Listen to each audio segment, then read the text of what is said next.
program created by Rio Grande. Contra Costa County Sheriff's Office calling all cars. Attention all cars to broadcast 276 regarding a missing person. Be on the lookout for Aurelio Cabrera, male American, 30 years old. Last seen on May 30th. That's all. Roll.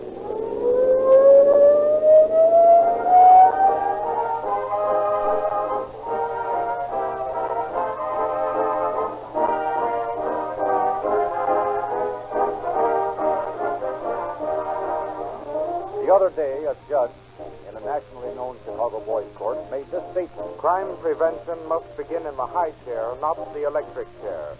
And in recognizing the truth of his words, it occurred to me that the principle involved also applies to wear and tear prevention in automobiles. Some motorists make it impossible for their cars to give them long and loyal service because they contribute to their delinquency with FOFO oil. Tens of thousands of you folks do know the wisdom of safeguarding a motor with real lube. The money-saving benefits that accrue from keeping a healthy motor in a healthy car with this infallible, indestructible lubricant. A veritable army of motorists depend on this pure, 100% paraffin-based motor oil, having learned that real lube can't be broken down by the engine heat at their highest speed. That its quick and smooth flow to every moving part is as constant in cold weather as in hot. When you drive into your tank full of Rio Grande Crack in the morning, take on a crankcase full of Real Lube or Rio Grande, Pennsylvania. Prevent the wear and tear on both your motor and your pocketbook. See your Rio Grande dealer tomorrow.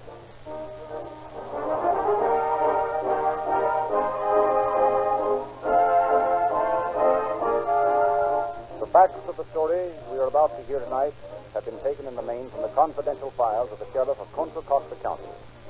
We have therefore asked Sheriff John A. Miller to open our program from the studios of KSFO in San Francisco. Good evening, ladies and gentlemen. Those of you who are regular listeners to Calling All Cars must have long ago come to the conclusion that the average criminal is a pretty sorry sort of fellow. He doesn't win, and he never can win. He never comes out ahead. For the most part, he doesn't use much originality in the planning or execution of his crime. In telling the story of crime, the work of the law enforcement officer is always the most interesting. Clear-cut cases of premeditated crime for material gain are relatively easy, but occasionally an officer runs across a case in which the motive is entirely hidden under some complex line of thought. We are going to hear tonight how such a case proved baffling to my officers, and how its solution proved again that crime does not pay.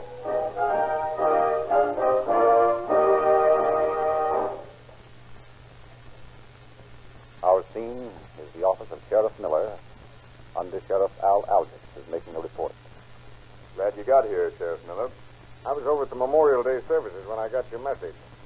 Now, what's this about a murder? Well, I just got a call from Deputy Sheriff Ralph Harrison of Port Costa. He found a trail of blood leading from a house on a hill down to the water test. The body was apparently dumped in the bay. That's all I know. That's enough. Give me that phone. Yeah. Get me Charlie Scudero, the police chief at Pittsburgh. I'll have him send over his grappling hooks and a crew to Port Costa. We'll go over the details on the way.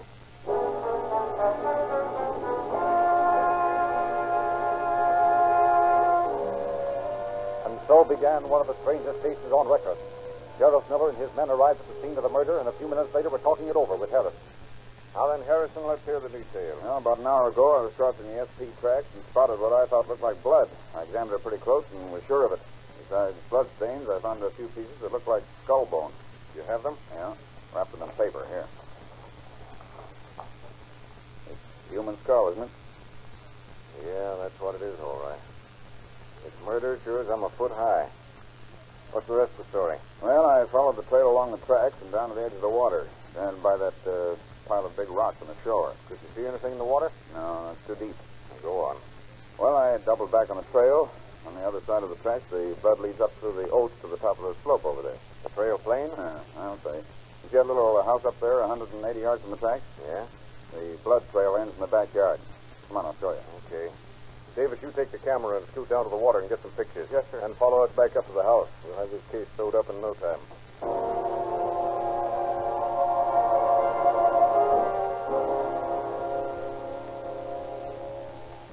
Now, over here, somebody tried to cover up the stains with dirt.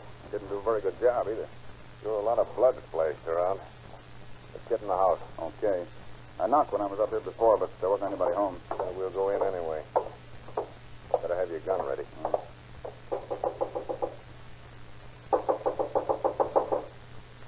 Still nobody home. Try the door. Careful now. This is Sheriff Miller. Anybody home? Empty. Well, might as well look around while we're here. Yeah. Don't seem to be any signs of a struggle. No. Hey, what's that over in the corner? Looks like clothes. Yeah, and look at them. Soaked with blood. And the floor all around here. Blood stains all over it. Yeah. Oh, and look at this. An axe that's been recently cleaned. Probably what the murderer used. But there's no blood left on it now. We might find some under the glass. We can send it over to Dr. Heinrich. Excuse me, Sheriff. Yeah? Proof from Pittsburgh with the grappling hook. Yeah. Thanks, Longo. Come on, let's get down to the water and do some dredging.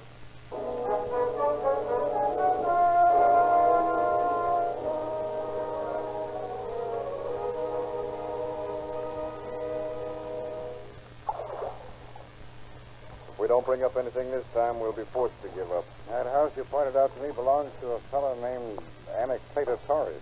Yeah, that's what you said. He's a Mexican working for the SP. Well, we'll either bring him up or somebody he killed. I don't hardly figure you're going to find... Huh? Get something? I've got away. Roll back over the spot. Okay. Now put these in steady. Got it this time? Yeah. Now we'll see what our victim looks like. Here it comes. Now watch it. Take it easy.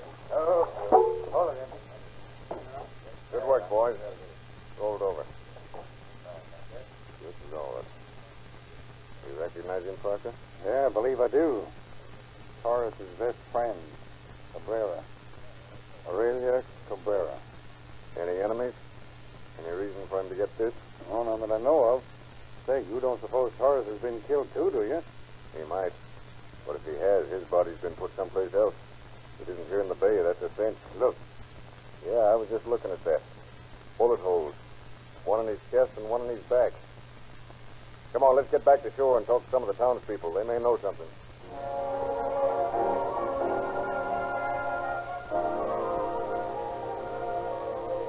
Sheriff Miller and his men began a systematic questioning of neighbors of the missing man. Now, let me get this straight. You say these three men were in your hotel and bought some whiskey earlier in the evening? Yes, sir. Torres and Cabrera and another fellow named Mercedes. This is quite early last night. They were planning to do some drinking at Torres's house. I see. Well, what's wrong? Oh, just a slight case of murder. Murder, eh? All three of them? I don't know yet. Cabrera is the only one we've found so far. Where does this Mercedes live? Well, you go up to the service station and turn to the left. Nothing honest. I don't. Torres and Cabrera and I brought a bottle and went to Torres' house. Then we got another bottle and dragged it here. Torres and Cabrera left about 3, and I went to bed. Is that all? No, about 6 o'clock, my wife woke me up and said Torres was outside and wanted to see me. What do you want? He said I put the man in the water. Go on. I asked him who and when, but he didn't answer me. He told me to keep quiet. He told me what he'd do if I talked. What did you say to that? I didn't say anything. I was afraid of him. What else? That's all. Honest, I don't know nothing. I didn't have anything to do with it. I believe you, Mercedes, but don't leave town. We may need you for a witness. Come on, Harrison. Let's go back to Torres' house and wait for him. I'll phone Sacramento to put an arrest order through on the teletype. He might be anywhere by now. We need the whole state to help us.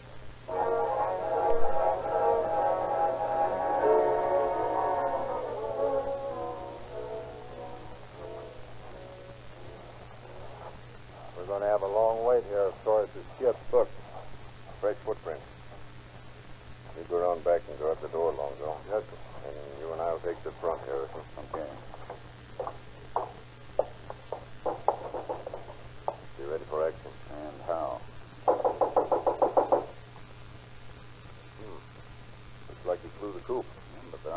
footsteps leading from the house. Let's go in.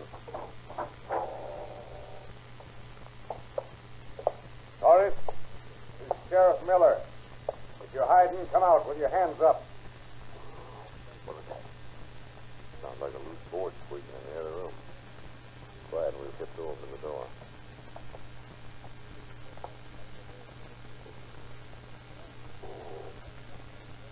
In the kitchen. Back me up while I take a look around the corner. All right, Horace. Come out from under that sink or we'll shoot. Come on. Get the bracelets ready, Harrison. All ready. You're Torres, aren't you? Good, I'm Torres. What you want with me? Why did you murder Cabrera and throw his body into the bay? I didn't kill anybody, and I didn't throw anybody in the bay. I'm not that kind of man. No? No. You've made some terrible mistakes. Maybe. But where did that blood come from all over your floor and out and back? Oh, that. Well, I killed a chicken early this morning. Yeah? We'll see about that. Put the handcuffs on him, Harrison, and bring him with us.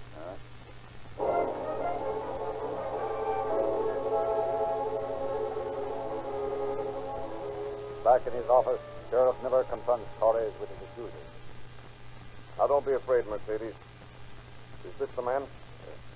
Yes, that's Torres. And he's the man who early this morning came and told you he'd thrown a body in the bay? Yes. What do you say to that, Torres? I don't know what he's talking about. Do you deny going to the hotel and buying liquor with Cabrera and Mercedes? When? Last night. You must be misinformed. Did you drink with these men last night? No. Or just where were you last night? I was home. All evening? All evening. Torres, you're not getting any place by lying like this. Why don't you come clean and confess? I have nothing to confess. What did you do with the gun you shot Cabrera with? I have no gun. The only gun I have ever seen was in the movie. But you shot him once in the chest and once in the back. You must be mistaken, Sheriff. How can I shoot a man when I have no gun? Come on. We'll lock you up in the Martinez jail and let you think this over. Maybe you'll change your mind.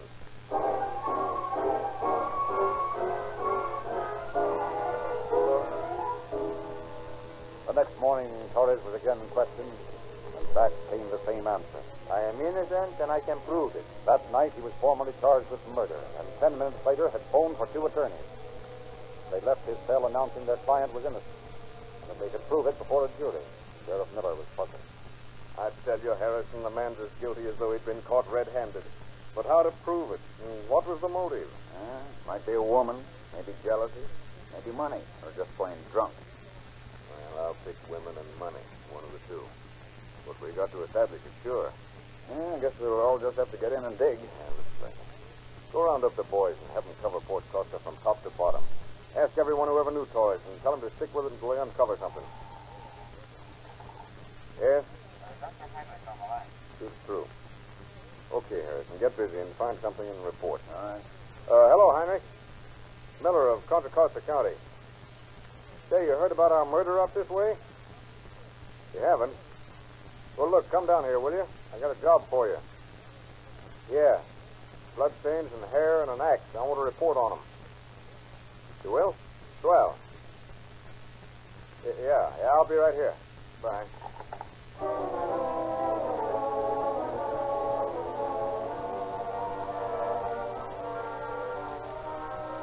Several days later, in Sheriff Miller's office.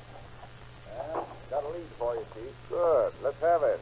I got to talking to one of the entertainers in a little cafe in Crockett where Torres and Cabrera used to drink. I think I found your motive. Good work. What's the story? I'll let the girl tell it. She's outside. Sure. Say, is this on the level? You ain't going to get me into this. Oh. Hello, Sheriff. Good morning. Won't you be seated? Thanks. Harrison here tells me you can supply a motive for the murder of Aurelio Cabrera. Is that right? I don't know whether it's a motive, but those 2 guys were quarreling a few nights ago over some money. I said women or money. Say, I wasn't mixed up in it. I was just a referee, that's all. Let's have the details. Sure. Well, I do a little singing, and I just finished my number when this guy Torres came over to me. Hey, you. Come over here. Oh, well, look at that, Cabrera. Yeah, just the way I like them. Talking to me, mister? Yeah, sit down. name's Shorty. This is my friend Cabrera. Glad to meet you. How about a dance, huh? Dance. You ain't allowed to dance with the customers. Yeah, what kind of stuff is this? Well, then how about a drink, huh? Sure. That's better. Hey, wait. 3 gin fizz. Hey, what's a good idea? I didn't want a gin fizz. What's the matter with a gin fizz? Yeah, what's the matter with him? Okay. Where are you guys from? Port Costa. What's your name? Who wants to know? We do. This is drink. 60 cents. Sure. That's funny. What? What's funny? I had $20 bill in my pocket when we shot out tonight. It's gone. Sure, I know. You guys always got $20 bills. But you just lost them or left them in your other pants. Hurry up, buddy. Snap it up. I'd pay for them here. Okay. Somebody took my 20. Sure. Reach in your pocket when you wasn't looking. That's it when I was gangster. Do you have it when you started out? Maybe you did leave it home. Nah, I had it when we came in here. Oh, you prankster. Come on, bottoms up. Sure, forget it, Dory. Yeah, you seem awful anxious for me to forget it. What do you know about it? Who, me? Yeah, you. What you do with it? Oh, shut up. I didn't take your 20. Now keep quiet. Thought you didn't take your dough. Keep on wrangling the boss before you both out. Drink your drink. Okay. Okay, but remember this, Cabrera. I want that dough, see? I know you took it, so when you get through with your little joke, you give it back. I didn't take it. I didn't take it. If you don't give it back, I'll kill you. Get me? I said I'd kill you, and I mean it. Oh, not to you, too. I don't have to sit here and listen to a lot of hot air. I don't think there was a 20 in the first place. See you guys later. Now look what you've done. Never mind the girl. There's plenty of them. But there ain't many 20s floating around. Now, hand that dough. Well, that's the way the whole thing started and kept on going. They sat there and argued for a while and then left. That's all I know. That's enough, miss. Quite enough. Thanks for coming over. Oh, skip it, sir. Glad I could help you. Maybe you can do me a favor sometime. Perhaps. Well, so long. And you too, big boy. So long. Now, what do you think? I think you're right about the money angle. That's the motive, all right. Probably when Torres got tight again, the question of the missing 20 popped into his mind, and this time he carried out his threat. Imagine killing a man for $20. It's been done for a lot less. Incidentally, here's some more news that might interest you. Yeah, what? Here's a report from Heinrich. Oh, prove anything? Yeah. The blood on the axe and on the clothes and on the floor and on the ground outside are all human blood and not chicken blood. Well, that just about clinches it, doesn't it? To me it does. But how about a jury? Let's get over to the jail and have another talk with Torres.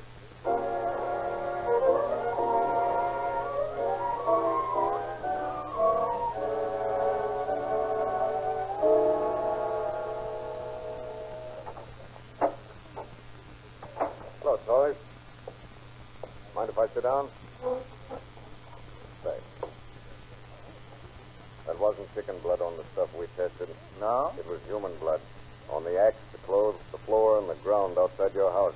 So what? Just what I said. It was human blood, which means you killed your friend Cabrera. Killed him for $20. You know you did it. Why don't you come clean? Sheriff Mira, I told you the other day I did not kill Cabrera, and I'm telling you again. I did not kill Cabrera. You're wasting your time on an innocent man. Okay, Torres. Have it your way. But remember this. I've got all the evidence I need to convict you and send you up for life. Then why waste time? Have your trial and try to convict me.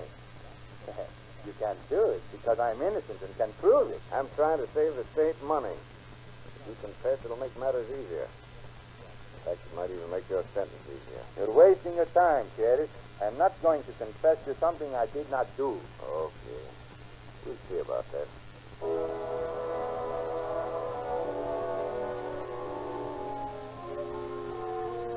Sheriff Miller was positive that Torres was guilty and determined to get a confession. A week went by. Come in, Chris. You want to see me? I have a note to the DA's office, and he's as anxious as you to get a confession. Now, we've got a plan to present to you. Shoot. Well, it's simple. All we have to do is... Just a minute before you tell me. There's something I want you fellas to thoroughly understand. There should be no rough stuff of any kind. Now, remember that. No rough stuff. You don't have to worry, Sheriff. There'll be no rough stuff. You see, we found out that Torres is superstitious. Superstitious? Yeah, and how? Now, here's the plan. We'll get a microphone, some wire, and a loudspeaker. Get stories out of the cell for a few minutes on some pretext. Then we're going to solve the speaker.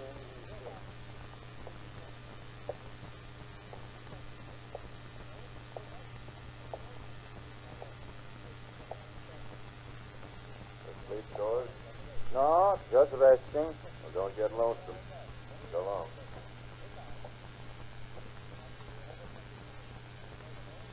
In the meantime, Deputy Harrison at the microphone. Who's that? Who's that? What you want? Who's tapping?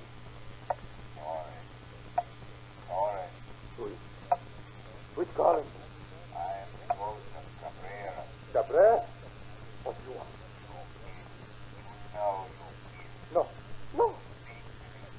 tell me why you Go away. I will not go away. I have come to harm. Please go away. Why did you the answer? Leave me alone. Not tell me why you killed me. Please go away, Cabrera. What now? Tell me, George. What now? Please, Cabrera. Leave me alone. You hit me in the axe and then you shot me into my body today. Why did you do it? Tell me why. Tell me what now. First, George. Cabrera, I didn't kill you. I didn't. You know I didn't. Now go away and leave me alone.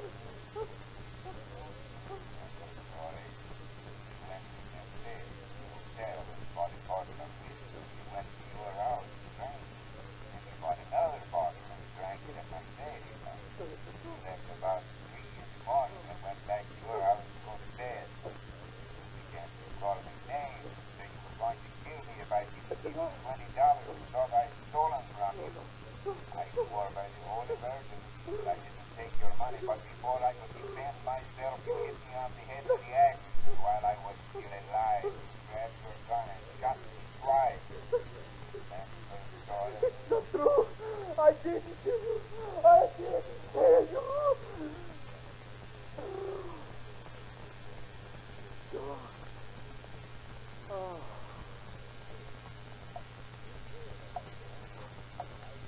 No.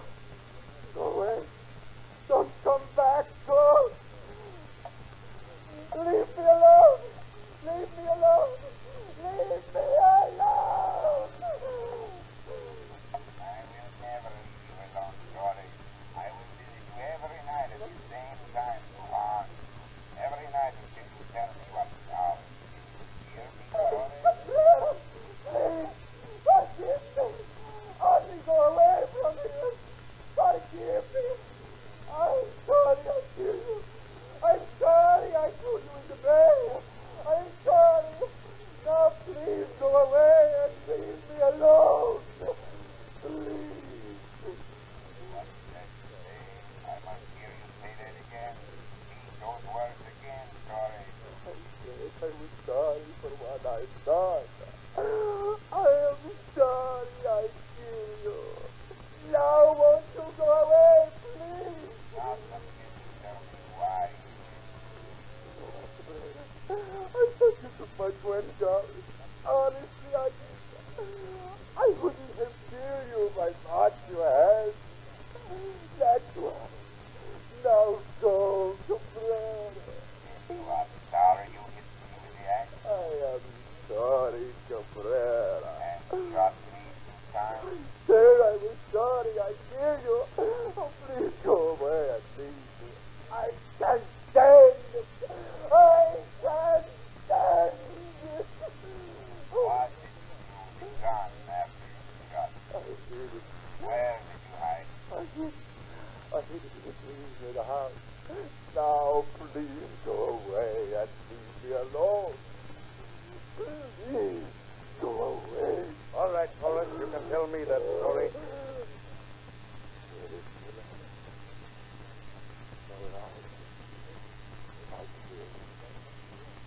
I hit him with the axe and shot him and threw his body in the bay. But get me out of here. Get me out of here before he comes back. Don't worry, Torres. He won't be back. Now get started and tell us about it. I tell you, last Saturday we got home about 4. It's a good thing we don't have to work tomorrow, eh? Yeah, too many drinks and too many cigarettes. I'm tired. Yeah. You going to stay here tonight? This morning. Yeah. By the way, Cabrera. Yeah? What about that dough? What dough? You know what I mean. You better give it back. Well, I got it. I didn't take it. I know. But how about it anyway?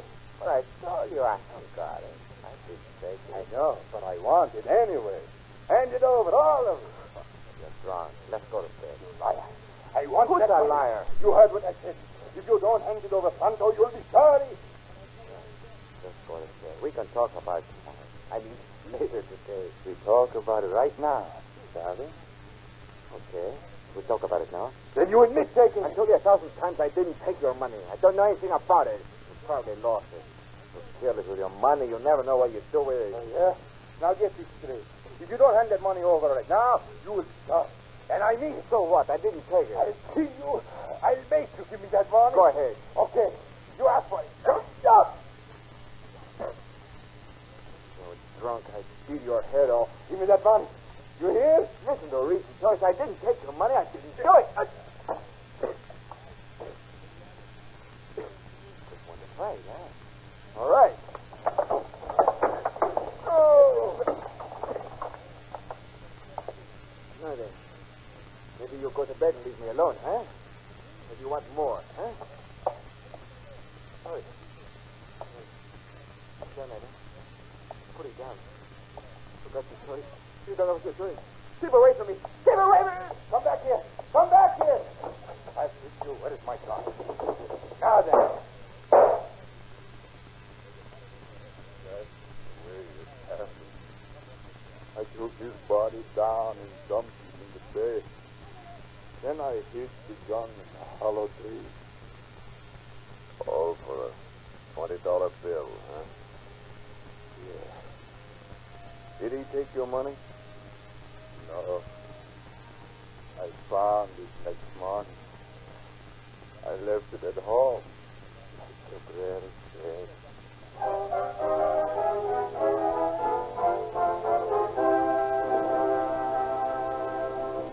In just a moment, we will present concluding facts regarding our program. Meanwhile, if you're not giving your motor maximum protection, get it with all-weather Reolute.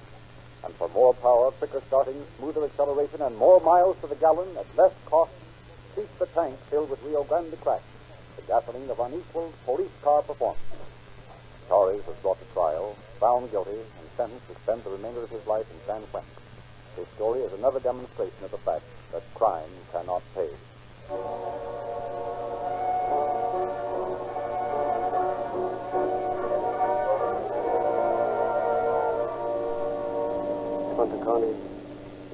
Contra Costa County Sheriff's Office calling all cars.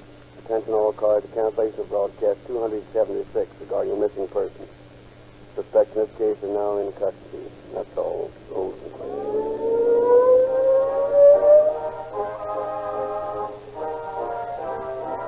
This is your narrator, Frederick Lindsley, bidding you good night for Rio Grande.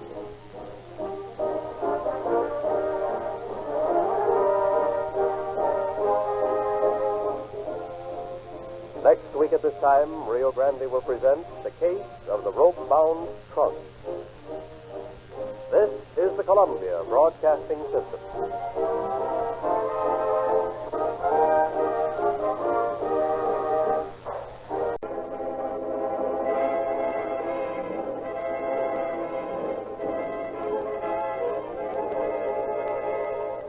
Calling all cars, a copyrighted program created by Rio Grande.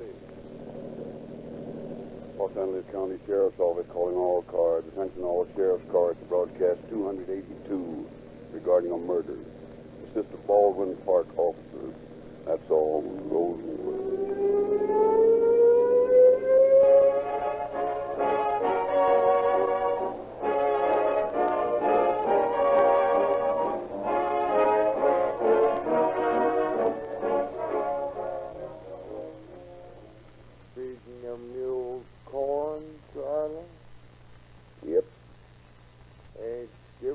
much area.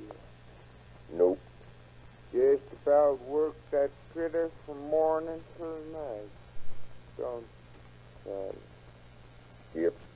If you don't take better care of that mule, you're going to work him to death. Never did yet. Some people seem to have the same attitude toward their automobiles. They don't mean to depreciate their investment of several hundreds of dollars by sheer neglect, but they persuade themselves that all's well so long as the car runs. Friends, if you want to keep your car from too rapidly depreciating in value, protect the motor from needless wear and tear. Prolong its life with a regular diet of Reolube. Ask yourself this question. Which is more expensive? Repair bills, parts, and maybe a new motor, or the consistent use of a superior motor oil? Reolube is a superior lubricant because it protects as it lubricates, cannot be broken down by any kind of engine heat, and cannot be slowed up by even the coldest weather. So my suggestion, if you haven't acquired the habit, is to have the crankcase drained every 1,000 miles, and for real money-saving protection, refill with Reolube or Rio Grande, Pennsylvania. Have it done in the morning when you drive in for that tank full of Rio Grande crack. The motor fuel that gives you real police car performance. The facts upon which tonight's dramatization are based have been taken in the main from the files of the Sheriff of Los Angeles County. We have, therefore, as our guest, Dr. Frank W. Emerson, representing Sheriff Biscaluse, to open our program. Good evening, ladies and gentlemen. Many law violators have passed through the jurisdiction of the Sheriff's Office since my connection with the department. But no matter how intellectual they may have been, how keenly and carefully they planned, or how thoroughly they thought things through, there was in every case a point of weakness which resulted in their downfall. Crime is the result of an abnormal mental obsession which throws the faculties of the perpetrator out of balance. If this were not so, there would be no criminal. The criminal whose story we hear tonight planned his crime under the compulsion of an acute mental obsession. He carefully built his foundation. He carefully anticipated, so he thought, every possible angle. But his reasoning was weak and imperfect. You shall see, as the program progresses, just how he learned that crime never pays.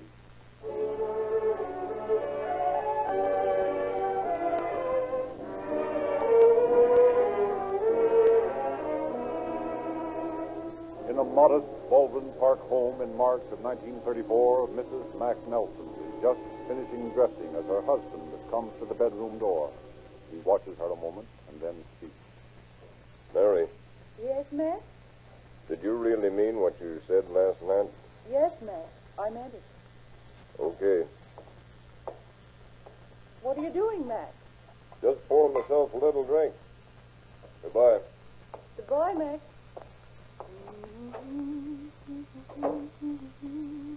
Poor old Mac. Hi, sis. Hello, Mary. Well, if it isn't my two little brothers. Aren't you late? No, we're early. School doesn't start for 10 minutes. Sure. We got plenty of time. Hey, what's that? Oh, just some grape juice that Mac and I had last night. You want some? Sure. Me too. I asked first. Oh, boys. You can have a drink first, Alvin, and then you, Billy. There, Smarty. Gosh. Here, you can have it, dear. Why, Alvin, what's the matter? Here, let me have that glass. Ooh, no wonder. It turned as bitter as gall. Oh, shucks. You're both sissies. Here, give it to me. I'll drink Oh, it. I wouldn't, Billy.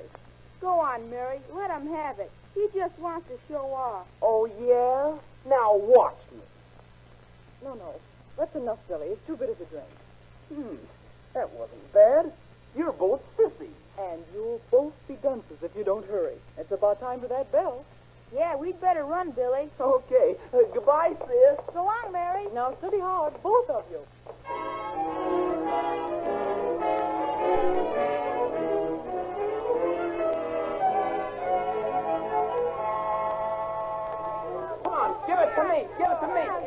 get home. Got to home. Let me have it. Give me the ball, socket. Oh, you dumbbell. Let the guy get home safe and sound. It takes me to suck the homers. Oh, yeah? Well, you're just lucky. Now, if Tommy hadn't have fumbled it, you'd have never made it. Oh, is that so? Yeah, that's so. You're not the only... You're not the only... What's the matter? That homer make you sick to your stomach.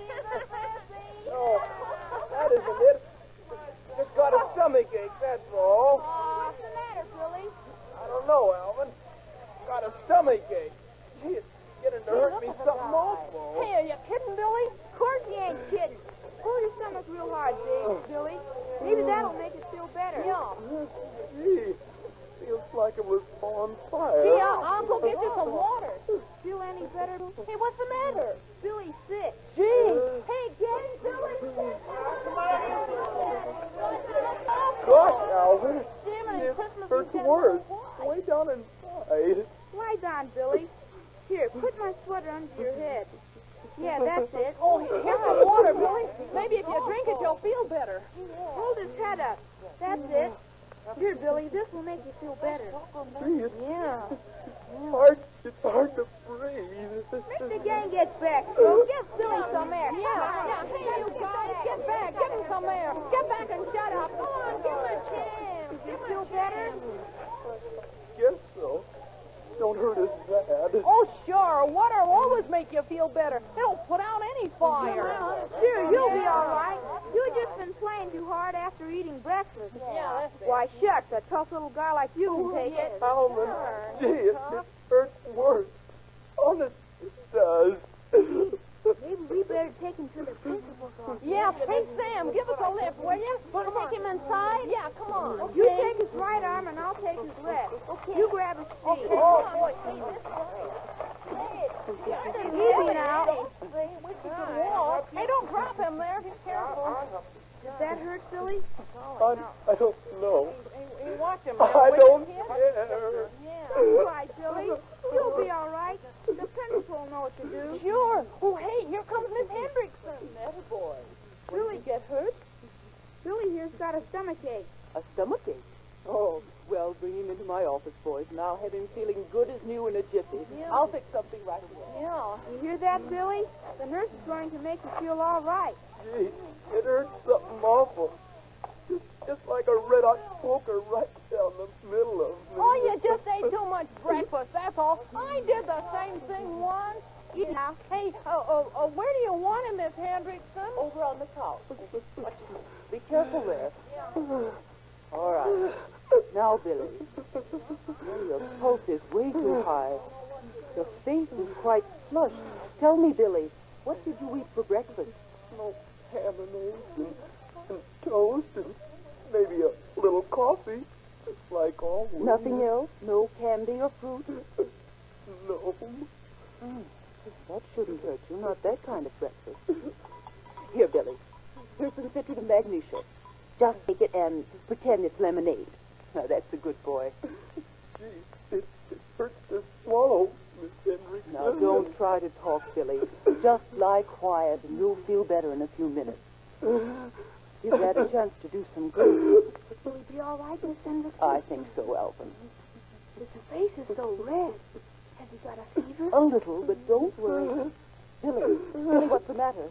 Don't you feel any better? No, Miss Hendrickson. I hurt all over. Billy! His face is all out of shape. And look at how his arms are. Spasms and convulsions. This is no ordinary case of stomachache. He needs a doctor.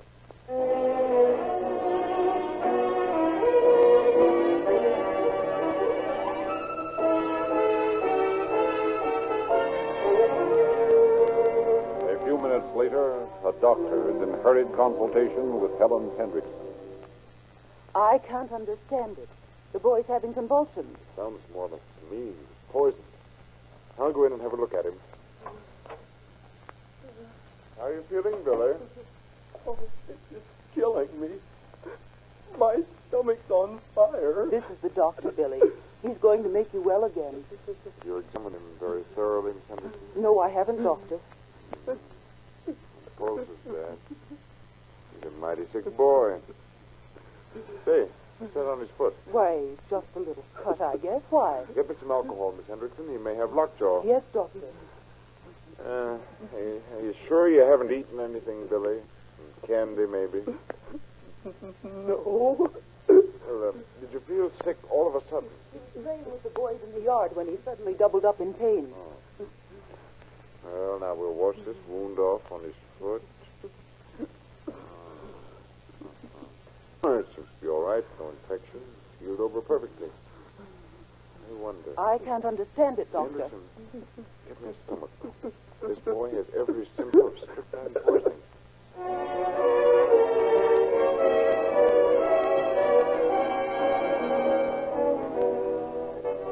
The doctor worked furiously, but little Billy grew steadily worse.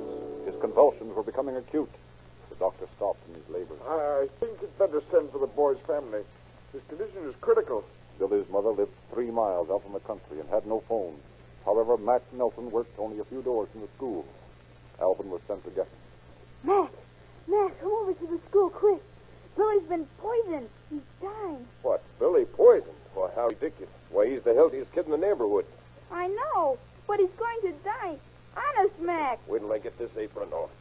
But I'm sure Billy's always careful what he eats. Say, I'll be back in a little while, Ed. Billy's sick.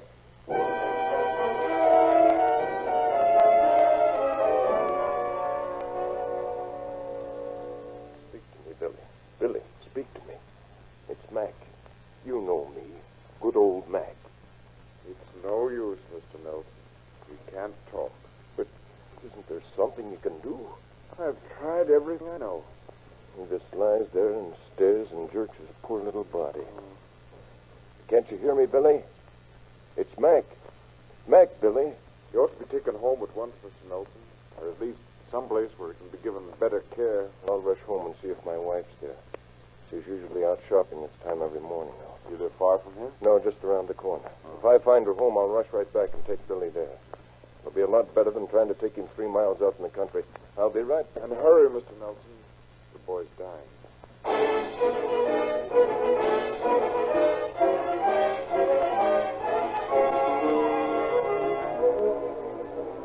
What shall I do, Doctor? My wife's out shopping. We got to do something. Better notify the boy's mother and get her here as soon as possible. He ought not to stay here. I'll go and get her right away. Do everything you can, Doctor, everything.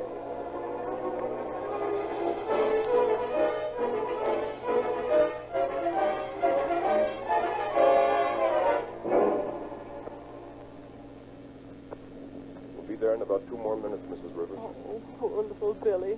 My poor little Billy. Who'd want to poison him? He never did anything to hurt anyone. He must have gotten hold of it by accident. Eaten something he shouldn't. Oh, please hurry, Mac. Please hurry. There's the school up ahead. Now, don't worry, Mrs. Rivers. He'll pull through. He's tough, Billy. He'll pull through all right. Oh, I can't understand it. I can't understand it. I'll help you out. He kissed me goodbye on the cheek this morning like he always does. Nobody would want to hurt Billy. Of course not. He was such a swell little fella. Careful of the steps. Is Alvin all right? Seems to be. He's the one who came and told me at the store. Maybe he'll be better when he sees his mother. I hope so, but the doctor said his condition was serious. Here's the door. Oh, dear. Yes, that's Billy's mother. Mrs. Rivers? Yes. Where's my boy? Oh, I must see my boy. I don't know how to tell you, Mrs. Rivers. We aren't too late, are we, Doctor? Oh, no. Billy. He was totally unconscious for the last few minutes. He died at 12:25. Oh, oh, Billy.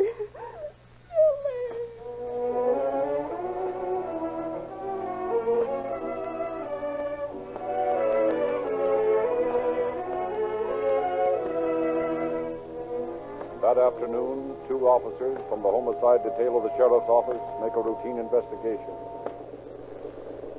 Yeah, we ought to be able to wrap this case up by 5 o'clock. How about it, Squeezy? Sure, we'll just make the rounds, and that's that. Either his folks have some poison around the house, or he's picked up something around the school, some candy or something. Yeah. These accidental poisonings don't take long. Guess it's a relief for you to get off liquor cases, isn't it? Sort of. Of course, ever since repeal's been in the wind, the sheriff's office been kind of quiet. I'll sure be glad when the repeal goes into effect. Yeah, same here. It's caused us nothing but trouble since it was in. And how? Say, maybe you think there aren't a lot of new joints opening up, getting all ready for the big day. Well, no use bothering them now. Oh, what's the use? Just a matter of days until it's legal anyway. Of course, I wonder what the outcome will be, whether it's the best thing or not. Hard to say. One thing I do know. What's that? The town will go wild for a few days until the newness wears off. I don't doubt it. Say, there's the school. Might as well stop there first and learn the details. Yeah, I guess so. Hope we can run this down by 5. Oh, it ought to be a cinch. Yeah. He said the doctor would wait for us and answer questions. Yeah. It's too bad about this kid. Yeah, he was only 14 years old. Strychnine poisoning is a terrible thing. No telling where he picked it up. Well, it won't take us long. Sort of quiet around here. Yeah. Guess the kid's playmates took it kind of hard. Now, there's the principal's office. Doctor ought to be in there. Yeah. Captain Allen? Yes. You the doctor? Yes. I'm glad you got me so quickly. Sit down and I'll tell you all about the case. Got some queer aspects. Okay, shoot.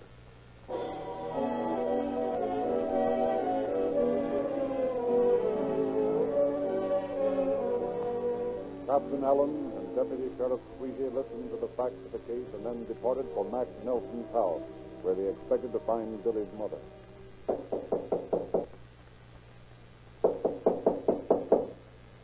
That's funny.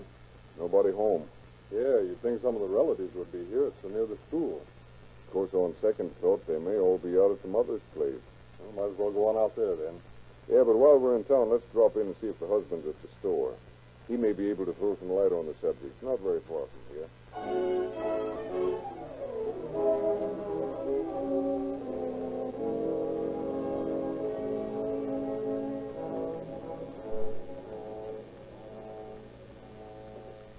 And you say he hasn't been here since this morning? Not since he left to see Billy? No, sir. He borrowed the company car to go get Mrs. Rivers, and he hasn't been back. He's probably out to the mother's, too. Yeah, we're going out there. That's the most likely place to find the whole family.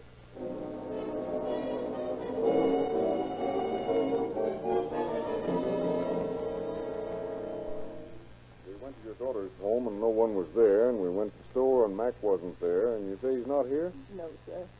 I haven't seen him since Billy passed away. Yes. And your daughter, is she here? Yes.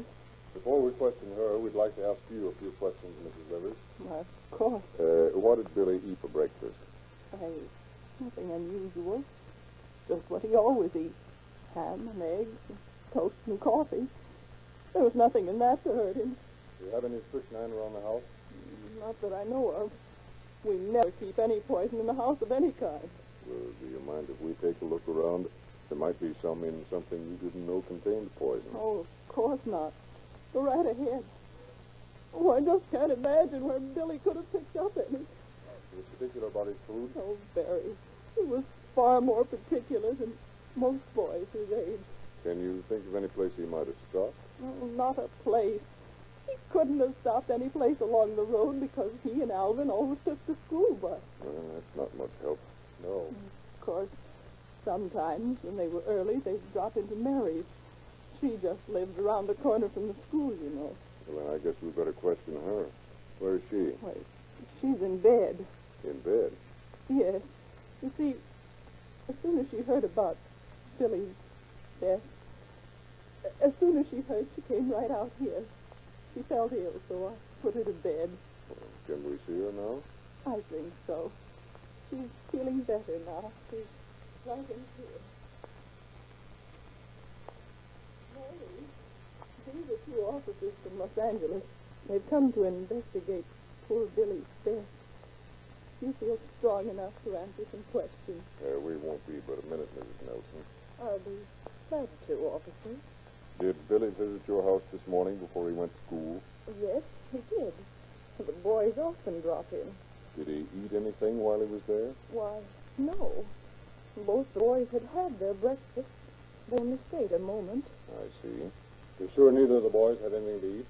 Think hard, Mrs. Nelson. Well, now that I think of it, they did have something. Yes? Well, last night, my husband, Mac, brought home some grape juice. Billy had some of it this morning. Grape juice? Yes. Mac brought it home last night, and he and I had some before we went out to a show. And then we had some more before we went to bed. Go on. Well, this morning, Mac poured himself a drink of it while I was finishing dressing, and he left it on the sink. Did you drink it? No, Billy and Alvin came in about that time, and they both wanted to taste it.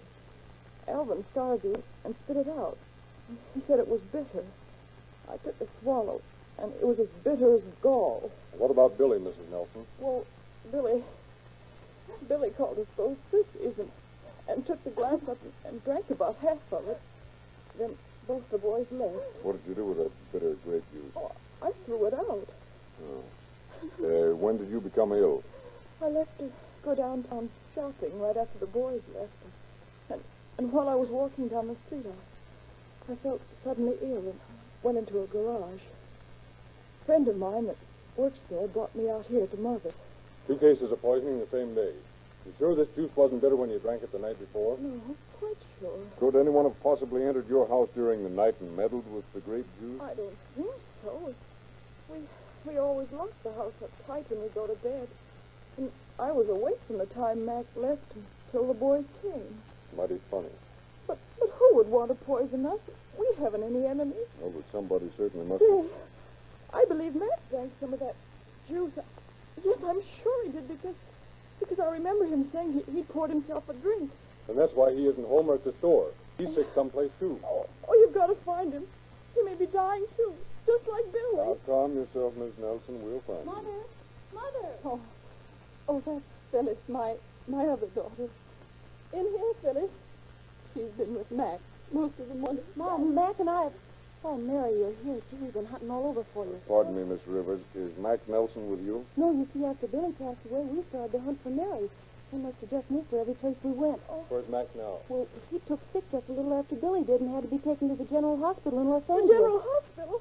Oh, Phyllis, he isn't dead, too. Tell me that he's all right. He must be. Well, they'd have phoned by now. I stopped at the store and there hadn't been any calls. Well, looks like our chase leads back to Los Angeles. Come on, Squeezy. Yeah, I'm getting dizzy.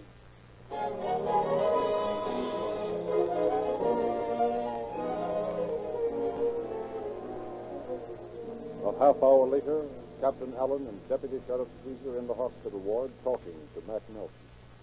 And you say you tasted the grape juice this morning, Mr. Nelson? Yes, sir. And did it taste better to you? Why, no, I took a taste just before I kissed Mary and left for work. I was in a hurry, but around noon I began to feel funny and have stomach pains. Where'd you buy that grape juice? Why, gosh, officer, I don't remember. Think hard. We've got to know where you bought it. Well, I'm afraid I can't help you there. I can't remember. Well, it's a wonder to me Mary and I didn't both die during the night after drinking that stuff. Yeah. By the way, did you come back to the house any time after you left for work? Yeah, twice. Once to see about bringing Billy there, and once to look for Mary. We found a window shoved in as though someone might have entered the house. Did you notice anything out of the way? Oh, no, nothing. I was too excited when I found Mary gone to notice anything. You see, many times Mary has expressed a desire to go out into the hills and die. Hmm? I'm afraid that's what she's done, committed suicide. Oh? Yes, see, Mary's been strangely unhappy, and I can't understand it. I've tried to make her happy. I've bought her everything, clothes, and even a new car. Yet she's had despondent spells lately. I wouldn't worry about Mary, Mr. Nelson. Why do you say that? Because Mary's at her mother's, recovering from the effects of some of that drink. Mary's she's been sick. Oh, I knew it. I had a hunch she drank too much of that stuff. Oh, my poor Mary. Well, I guess that'll be all for the present, Mr. Nelson. Thanks for answering our questions.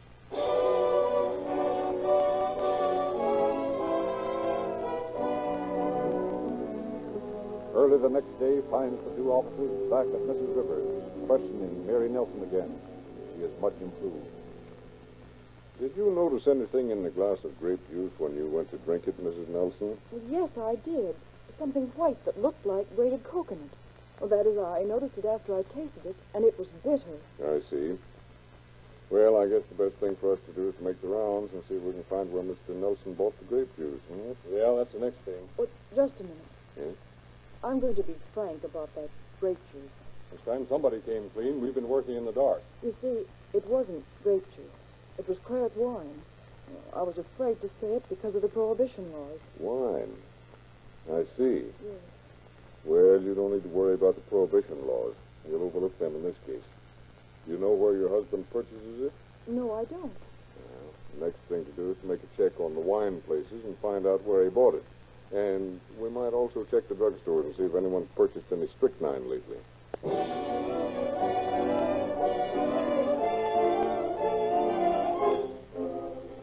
The two officers spent the next day in their search, and then, confident they were on the right track, again questioned Mac Nelson, who was still in the hospital.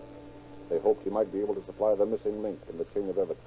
Just a few more questions, Mr. Nelson. That is, if you're able. Oh, I feel better now, thanks. Good. First, I want to know if you've ever bought any poison, any strychnine. Never. How long have you been without your mustache? Oh, a long time ago. Why? You loved Billy, didn't you? I'll say I loved that kid, always did. And you love your wife, too, don't you? You bet. I'm crazy about her, and she loves me, too. Why? I'll tell you. A man with a little black Charlie Chaplin mustache bought some poison in a drugstore in Covina and signed the register Mac Nelson. He bought strychnine at Clapp's drugstore. Furthermore, you said you kissed your wife goodbye the morning Billy died. We happen to know you didn't. And furthermore, what did you think when she told you she didn't love you anymore? Hey, what are you trying to get at? I did kiss my wife, and she's never told you nor anyone else that she didn't love me. I don't care what you've heard. Mary loves me and is all upset over this tragedy. Perhaps so. Oh, Doctor, come here a moment. Yes, Melon? You were the doctor assigned to this patient, weren't you? Yes. Came here to be treated for poison. And was he poisoned? No. To find no traces of poison. He just thought he was poisoned. That's a lie. I was poisoned. I drank that poison grape juice. Claret wine, if you please. What's that? It was wine, wasn't it? Yes. I was afraid of the prohibition laws. Yeah. You'd be sorry that isn't all you have to worry about. Mr. Lind, come here a minute. Say, what is this? Just keep quiet and you'll find out. Mr. Lind, is this the man who bought the strychnine? Yes, that's him, only shaved off his mustache. Uh-huh. Is there anything you'd like to add, Mr. Nelson? It's all circumstantial evidence. None of it's true. Then perhaps you'll believe it's true when I tell you that your mother-in-law, Mrs. Rivers, has signed a complaint charging you with 2 counts. One for the murder of her son, Billy, and the other of administering poison to her daughter, Mary. It's not true. Not true. You were insanely jealous of your wife. It's not true. You're making it all up. You're trying to trick me. I hardly think so. You see, Mary told us how she told you she didn't love you anymore the night before Billy's death. Why, she was just kidding. Why, she was just kidding. The next morning when you asked if she meant what she'd said the night before, she said she did. Then you went out in the kitchen and mixed the drink, but Billy drank it instead of Mary. That's so, isn't it? Answer me. That's the truth, isn't it? Sure, that's the truth. Sure, Isn't it? sure, that's the truth. Sure, Isn't it? sure, that's the truth. Sure, I wanted to kill her. So what? Why? I was jealous of her. I was afraid she would love somebody else, so I put strychnine in the wine. She said she didn't love me anymore, so I tried to kill her.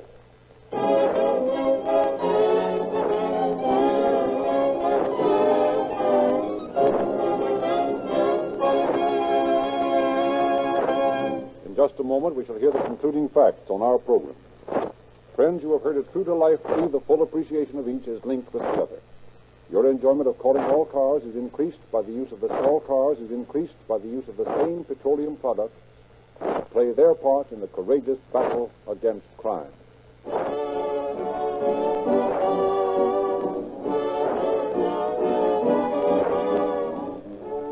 Now, Dr. Emerson. Mac Nelson entered a plea of guilty. The Cavalcade of America, presented by DuPont.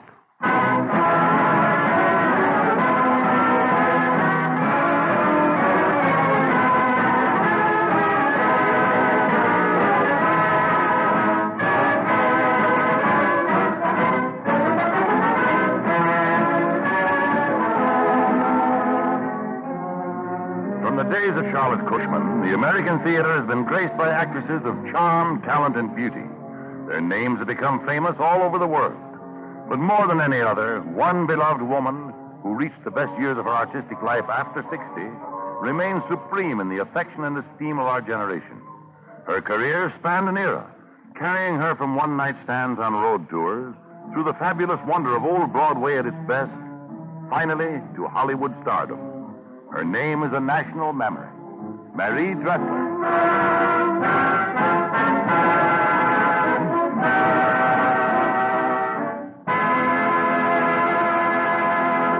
As our overture, Don Voorhees and the DuPont Cavalcade Orchestra play This Is It from Arthur Schwartz's musical success, Stars in Your Eyes.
This is the story of an ugly duckling, of a woman born without charm, without beauty or grace to make her lovable.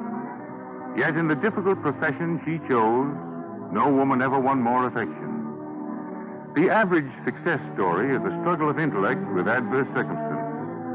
This, the almost unplanned triumph of a generous heart. Mary Dressler was born Leila Kerber in Coburg, Canada, and at the age of 14 joined a traveling operetta company. It was in the 1880s. Dear Mother, here it is a whole year since I left home. I still miss you, but I'm glad I can help out. What do you think happened last week? They've taken me out of the chorus and given me a singing part. Caddishaw in the Mikado. So I'm sending you $8. Buy a turkey for Thanksgiving with all the fixings.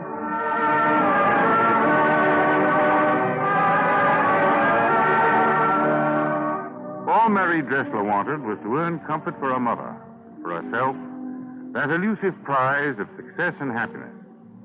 One day at a rehearsal in Harrisburg. Oh, this is very interesting, and I should like to see it. But we came about a totally different matter. A year ago, my son, the heir of the throne of Japan, bolted from our imperial court. Indeed. Had he any reason to be dissatisfied with his position? None whatever. On the contrary, I was going to marry him, yet he fled. I'm surprised that he should have fled from one so lovely. That's not true. Oh, wait a minute. What's the matter anyway? Try that scene again. Love, I might put some punch in it. All right, go on, Miss Dressler. Now read Dressler. Yes, Mr. Pratt. We're waiting. Go ahead with your speech. Yeah, all right. Coco, you hold that I am not beautiful because my face is plain. You hold that I am not beautiful, but you know nothing. You are... Well, go on. I can't. Oh, what's going on? I thought this was a rehearsal. I'm hungry. Marie, what's the matter? Nothing. I've got to sit down. All right. Cast it, miss. Be back here at 2 o'clock. I don't know what practice can help you along. Listen, Marie, what do you mean you're hungry? Anybody can live on $8 a week. Well, you give the rest of the cast 25 cents a day beer money. Yes, but you don't drink beer. Well, all I want's just $1 advance on next week's salary. Well, what did you do with your pay envelope? Well, I sent it to my mother. Yeah. I only did it, Mr. Pratt, because the rest of the cast said I'd be getting a raise. A raise? Well, you've taken me out of the chorus and let me play Caddyshaw, and the minute I come on, people laugh. Oh, well, now, don't get a swell head, kid. The test of an actress is her future. What am I going to do with you after the Mikado? You ever stop to think of that? My voice is getting stronger. Yes, but I can't use you for heroines. I got to have good lookers. And for soubrettes, that's out, too, because you're so big. Well, I guess I am growing awful fast. My feet are... Yeah, I know. You see the position I'm in? You told me you were 18 and you're about 14, aren't you? Well... Now, let's think this thing over, Marie. Say, I've got it. Have you ever done any work in a club or a restaurant? Well, I played Cupid once at a church supper. No. This would be different. Listen, Marie. I've got a brother, George, in Philadelphia. Did you ever hear of him? No. Well, George books singers for restaurants. Oh? Well, Marie, I better tell you the truth. George was over here last week, and he caught your number and thought you were just the girl for the job in Atlantic City. Oh, gee. You could catch the night train to Philadelphia, see? Doing solo work? Oh, gee, thanks, Mr. Pratt. Don't thank me. Run along, get packed, kid. Glad to do you a favor.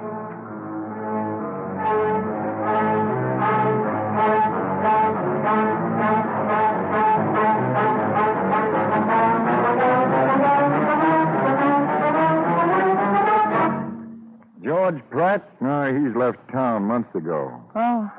Someone's been kidding you, sister.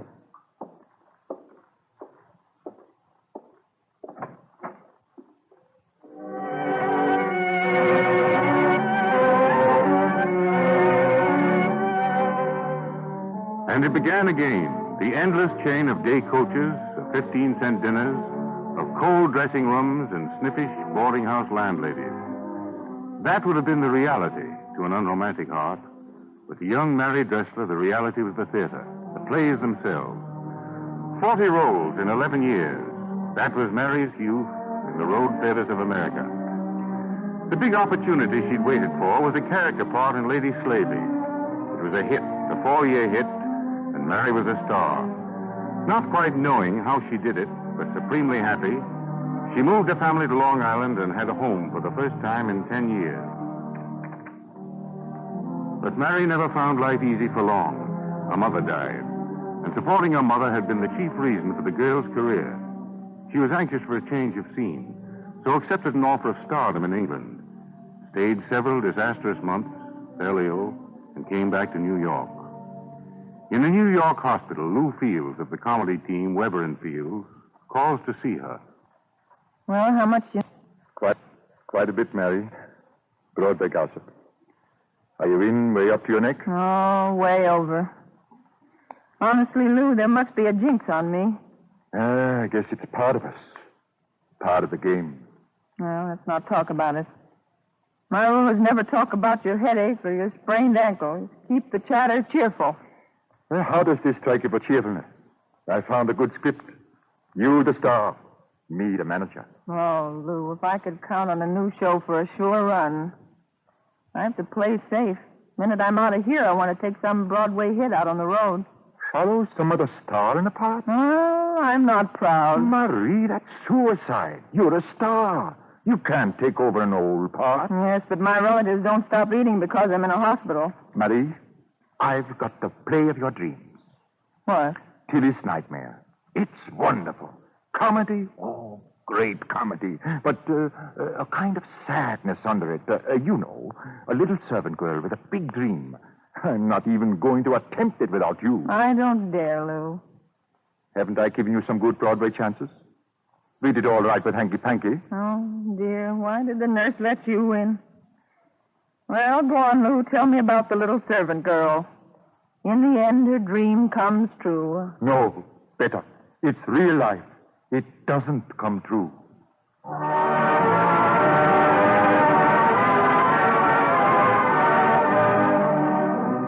Tilly's Nightmare opened with Mary Dressler in Albany, New York. It received bad reviews and a cool reception from a politely non-committal audience. It was a nightmare in more ways than one. After a performance, Mary and Lou Field stand on the stage of the Albany Theater, looking out at the darkened, deserted house. Mary, I feel like a dog. I don't know what to say. I talked you into this. What a show. A perfect bust. Oh, what does that mean in Albany? We may not get into New York, Mary.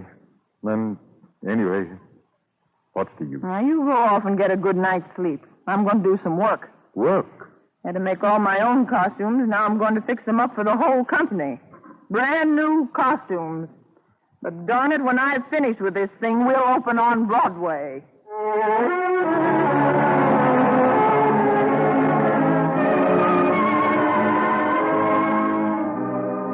Into New York came Mary Dressler with Tilly's Nightmare.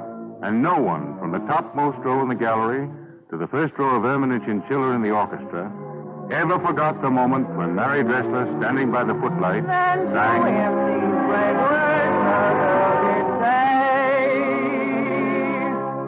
Stand back, villain, go your way. Here I will no longer stay. Although you were a marquis or an earl, you may tempt the upper classes with your villainous demi-tasses. But heaven will protect all working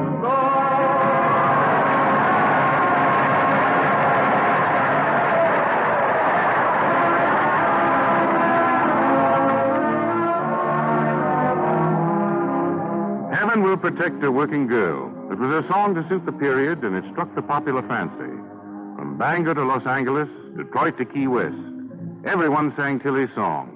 Mary Dressler was no longer married to her public. She was Tilly. Kind, generous, lovable Tilly.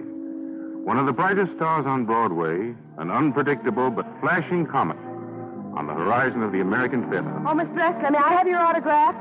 Please sign here, Miss Dressler. Just one picture, Miss Dressler. Hold it. Thank you.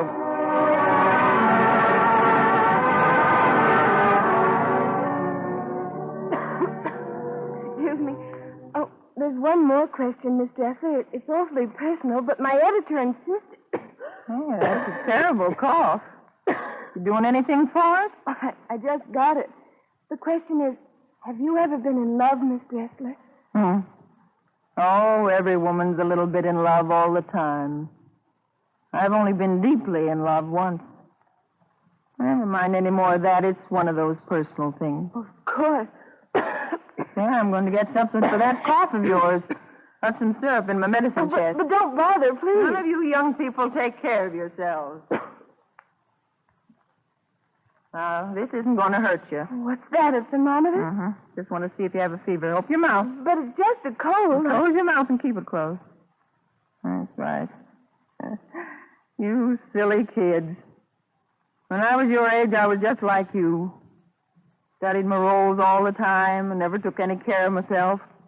Ate terrible food and ruined my stomach, so you be careful. Well, Yes, I know. It was your first interview and darned important.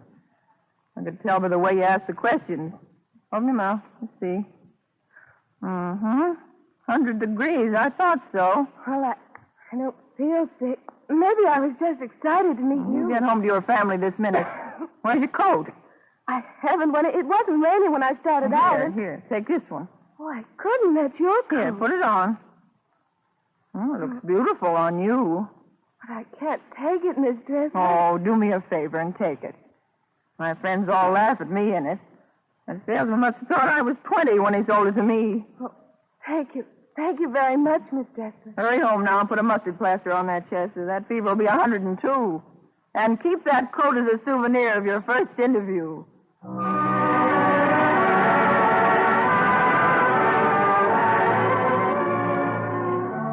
All the years of Tilly were gala years, a triumphant retracing of the old shabby past. No day coaches, but a private car. Not $8 a week, but $1,600. Orchids and adulation. But when Tilly was over, Mary sensibly looked right away for other work. Anything. She never stood on her dignity. She was even willing on a trip to California to listen to Max Sennett talk about these new moving pictures. And one day on the studio lot, as Sennett is showing Mary around... Miss Dressler, I'm being honest. If I make the first full-length comedy in motion pictures, I've got to have a big star in it. How about it, Miss Dressler? Me? Me in the movies? I think you'd be great. But I don't know anything about the motion picture business. As for being great, Mac, Miss Dressler, I heard you were on the lot today. I've wanted to meet you for a long time. This is Mabel Norman, Miss Dressler. Well, how do you do? I remember you in Tilly's Nightmare. It was grand. I thought it was simply perfect. Thank you very much, my dear. Now that you're out here, I hope you'll stay with us. I'm trying to persuade her to come to new production. But I don't know it. You must. What a wonderful idea, Now, Mary. wait a minute. Mr. Sennett, what's the name of this picture you planned? Tilly's Punctured Romance. Well, if we're going to do it, let's get busy.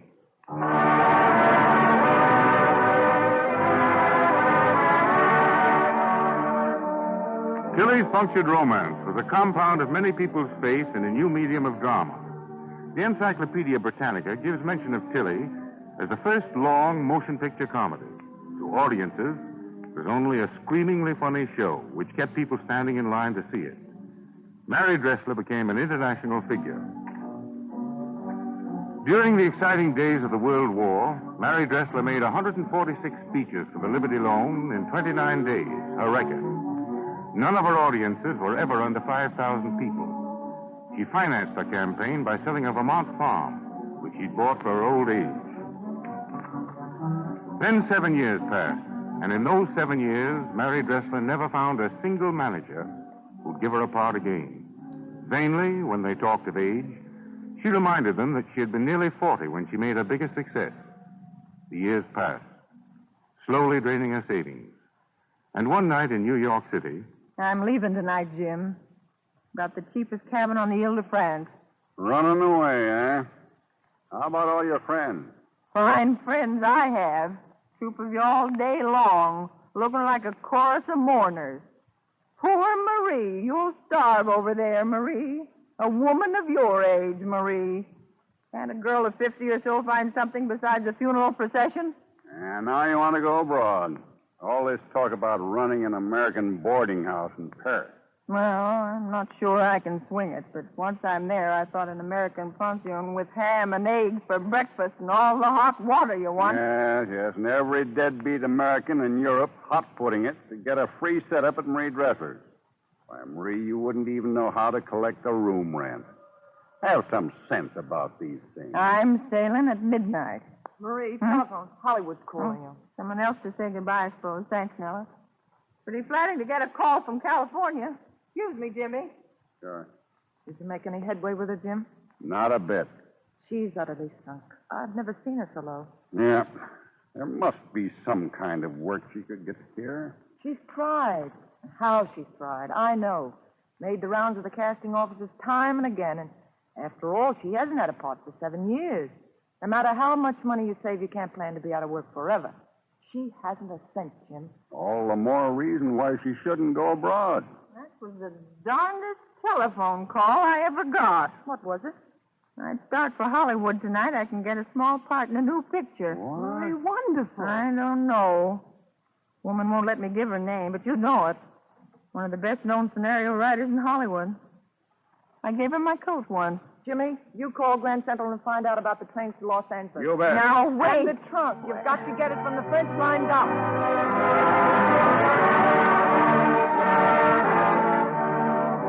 It was a different Hollywood now to the one Mary Dressler had known. The rickety little outdoor sets had been replaced by mammoth studios. The business that Mary had helped distinguish in an early day was a billion-dollar enterprise, hiring thousands, indifferent to one solitary old woman. But it was the same old story.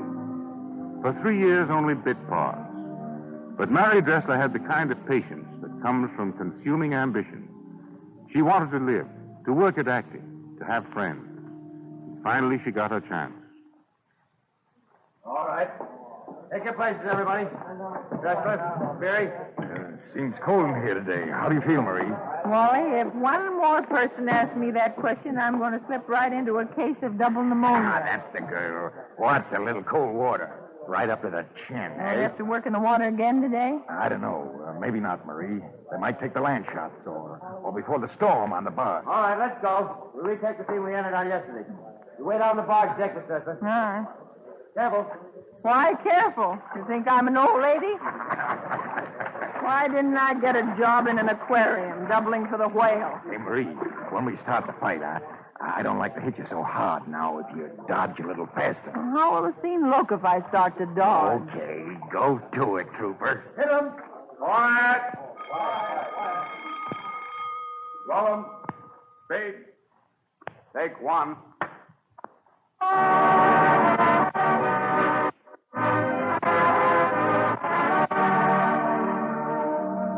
There was a chance that illness, brought on by years of hard work, might have kept Mary Dressler from winning a final triumph. She was ill, but she finished the picture for others depended on her. She had never let anyone down. And that year, at a banquet in Hollywood, the first award of the Motion Picture Academy of Arts and Sciences will go to the player of the year who has given the best performance in a motion picture. And the trophy will be awarded by Miss Norma Shearer, winner of last year's award.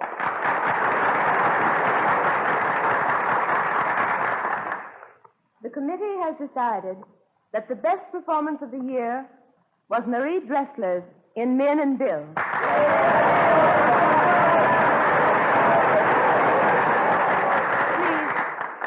Please, before I give her this trophy, I want to tell you something. I will be in my dressing room some mornings making up, and I'll hear the weary tread of Marie Dressler's feet carrying her to her room. I'll know that she's tired, she's not been feeling well, and that she has perhaps been working the previous night. I'll hear her dressing room door slam, and in a few moments the boy will shout, "Calling Miss Dressler. On the set, Miss Dressler." The door will open, and charging down the long corridor will come that grand old fire horse, Marie Dressler, made up, ready for work, ready to carry on.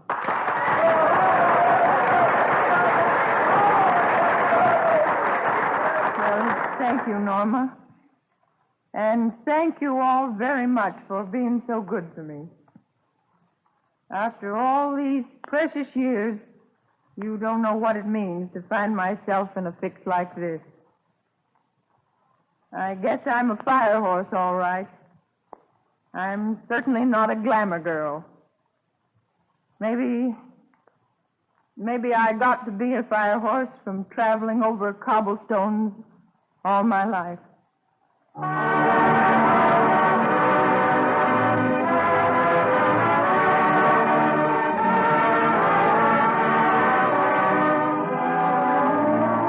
Dearer than fame or box office receipts was Mary Dressler's knowledge that in her old age, her character meant something special to millions of Americans. It stood for courage, an uncomplaining refusal to lay down the load, at an age when most people are ready to resign themselves. And it stood for inspiration. The ugly duckling with the kind, generous, and lovable heart, Mary Dressler.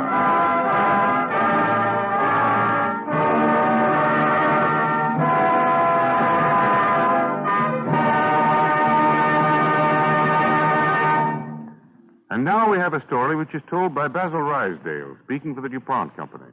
A story from the wonder world of chemistry. My story tonight tells about the teamwork of medical and chemical science and the defeat of certain death-dealing germs. It really starts a long time ago when Pasteur, the great French scientist, divided bacteria into two classes, aerobic and anaerobic. Aerobic bacteria grow freely in the presence of oxygen, but anaerobic bacteria are destroyed by oxygen. These anaerobic bacteria are the villains of our story. The surgeon found that they're the cause of certain unusual infections that long have resisted all kinds of treatment. Infections are kept on for weeks or months or years, causing extensive destruction of body tissue and frequently ending fatally. The surgeon called upon the chemist to suggest some oxidizing agent that would give off oxygen slowly and over a long period of time. The chemist suggested such a product, and the surgeon, experimenting with it, found that it destroyed the germs in the test tube. Then he applied it to a human case and was gratified to find that it halted the progress of the infection. But when he started to apply it more generally to anaerobic infections, he found that it wasn't uniformly effective. The material apparently varied from time to time. DuPont chemists set out to standardize it, and the job wasn't simple. Here was a challenge to the brains and patience of research. And so, in 1935, they started experimenting, making batch after batch, testing and rejecting, meeting every discouragement with a fixed determination to find the answer. Many months passed, but at last the chemist succeeded in making a product that the surgeon found consistently reliable. Used by skilled physicians, it was a new and valuable weapon against the fearful germs in all kinds of anaerobic infections, promoting the healing of wounds that wouldn't heal before, putting many a sufferer back on the higher road to recovery. Physicians all over the world are now asking for this material. In one emergency case, DuPont chemists sent some by airplane to far-off Hawaii to help save a woman's life. Now arrangements have been made through two manufacturers of medicinal products to supply all physicians and hospitals that need it. Well, here's a story of chemistry that may give you a new concept of the spirit of chemical research. The product is costly to make, and its uses are limited. A large sum of money was spent on this particular research, with little chance of profit. Yes, here's an achievement to be measured not in dollars, not in fame and glory, but in terms of human welfare and the relief of suffering. Another expression of the DuPont pledge, better things for better living through chemistry.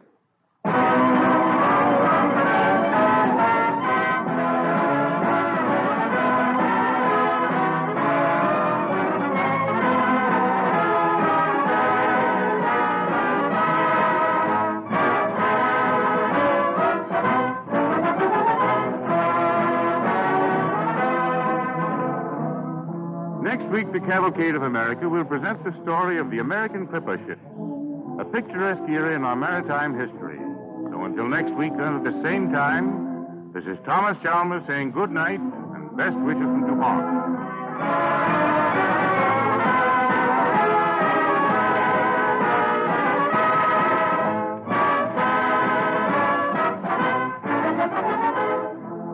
This is the Columbia Broadcasting System.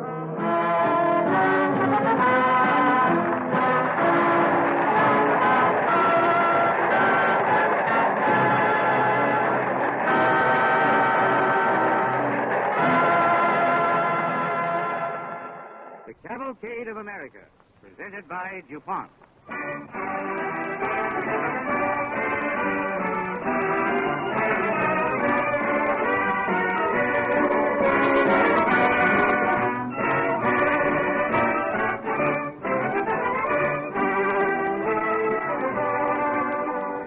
The speed of airplanes and the speed of ocean liners, the speed of express trains and the speed of automobiles, the speed of the telegraph, the telephone, the radio, all the flashing dynamic force in modern communication and transportation is part of the American heritage of foresight and enterprise. One of the most thrilling manifestations of this heritage occurred about the middle of the last century when, captained by young men, the American clipper ships carried the American flag, American commerce and ideas to every port in the 7 seas.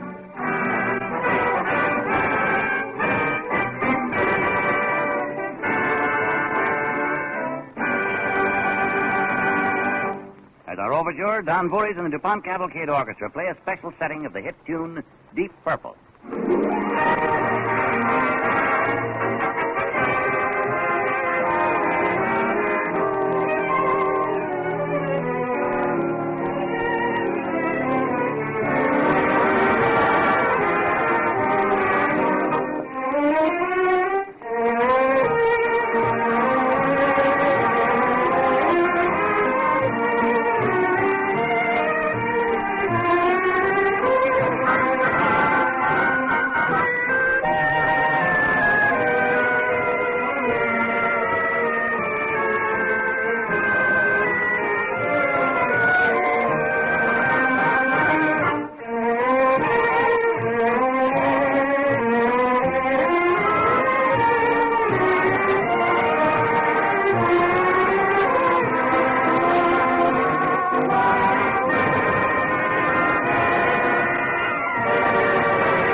Our story begins one evening about 1855 in an old house on the Maine coast. Whale oil lamps shed a mellow light over the room, throwing into sharp relief the carved walrus tusks and coconut shells on the whatnot, catching the color of a Spanish shawl on the back of a chair, revealing a faded Indian print slung over a sea chest in the corner. 9 o'clock, Peter. Where do you suppose Josiah is? Probably down at the dock. He should have sailed with the tide this evening, Martha. I can't see any reason for delaying any longer. Josiah must have had good reasons. Maybe. He's so young, Peter. He's 22. I took my first ship out when I was 20. Well... Evening, Molly. Good evening, Father. We're down cutting over the stores. That ship's as trim as a mackerel. Why didn't you sail with the evening tide, son? Emily wasn't ready. A few hours wouldn't matter anyway. Time always matters in the China trade. Time's money. This is your first voyage as a master, son. Time you learned. I know, but Emily had a few things to do before we sailed. We're ready now. We'll get underway bright and early tomorrow. All right.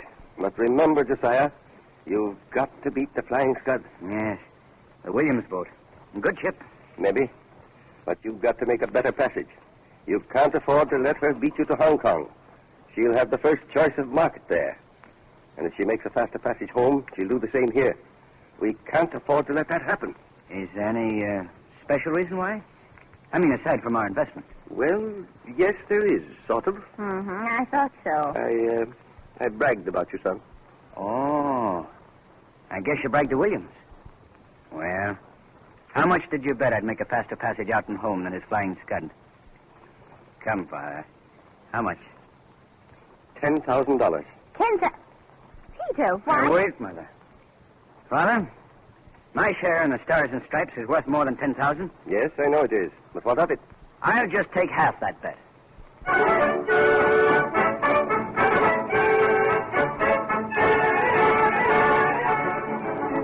Next morning, as the sun rose out of the sea and the harbor of the little Maine town sparkled in a lacy coverlet of whitecaps, on the quarterdeck of the stately clipper ship stands the young captain. Right, striking, sir. Very well, Mr. Jones. Up anchor and get under way. Aye, sir. Now then, boys, heave away on the windlass brakes and strike a light. Shelter in an old graveyard.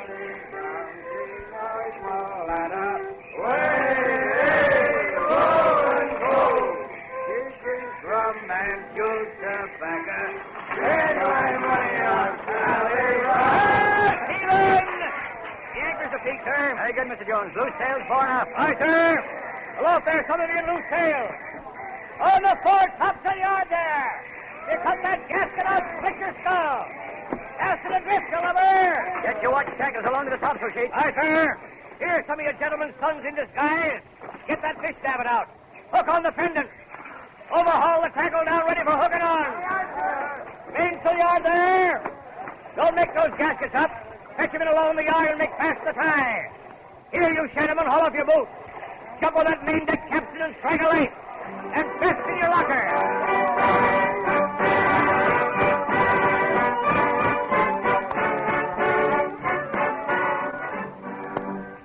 Slowly cutting its way through the fretting waters of the harbor, the Stars and Stripes, with billowing sails, glides out to sea and down the Atlantic coast.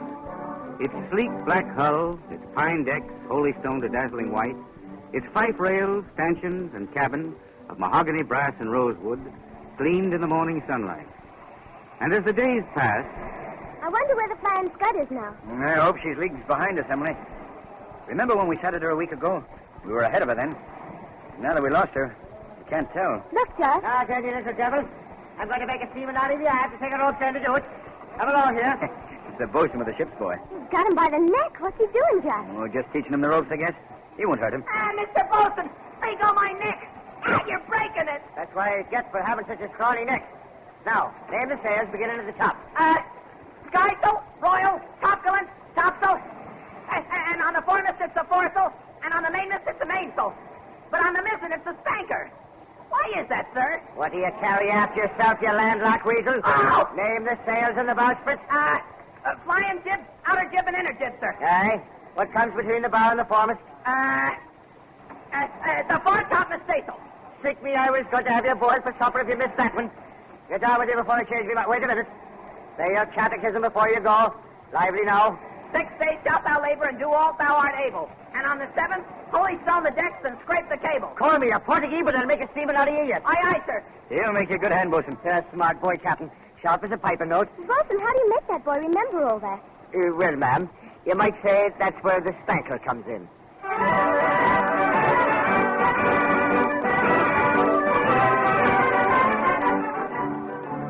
Days of white sails and flying clouds, with gusts of salt spray fanning in sheets of sunlit mist off the great prow of the clipper ship.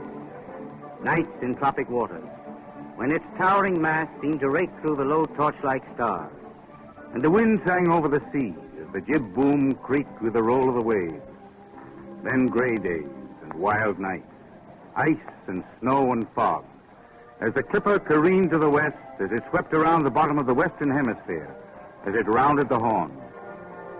One day in the captain's cabin...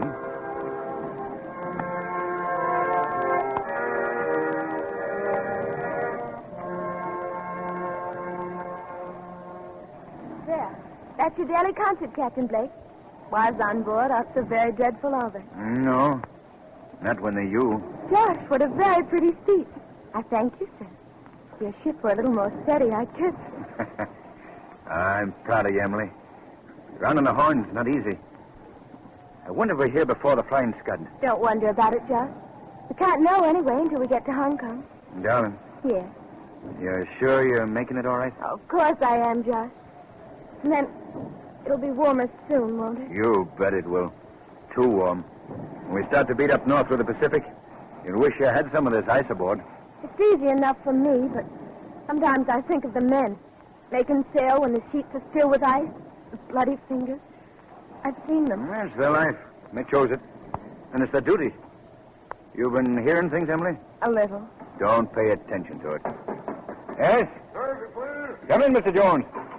What are you doing here? What's that you got behind you? Well, come, speak up. Sir, so to the boy. Tommy, speak your piece. Please, sir. I was in one of the upper bunks in the forecastle, and I heard the men... Talk, tadpole, talk. Well, sir, it's the grub. Say victuals to Captain Blake. Let him alone, Mr. Jones. What about the grub, Tommy?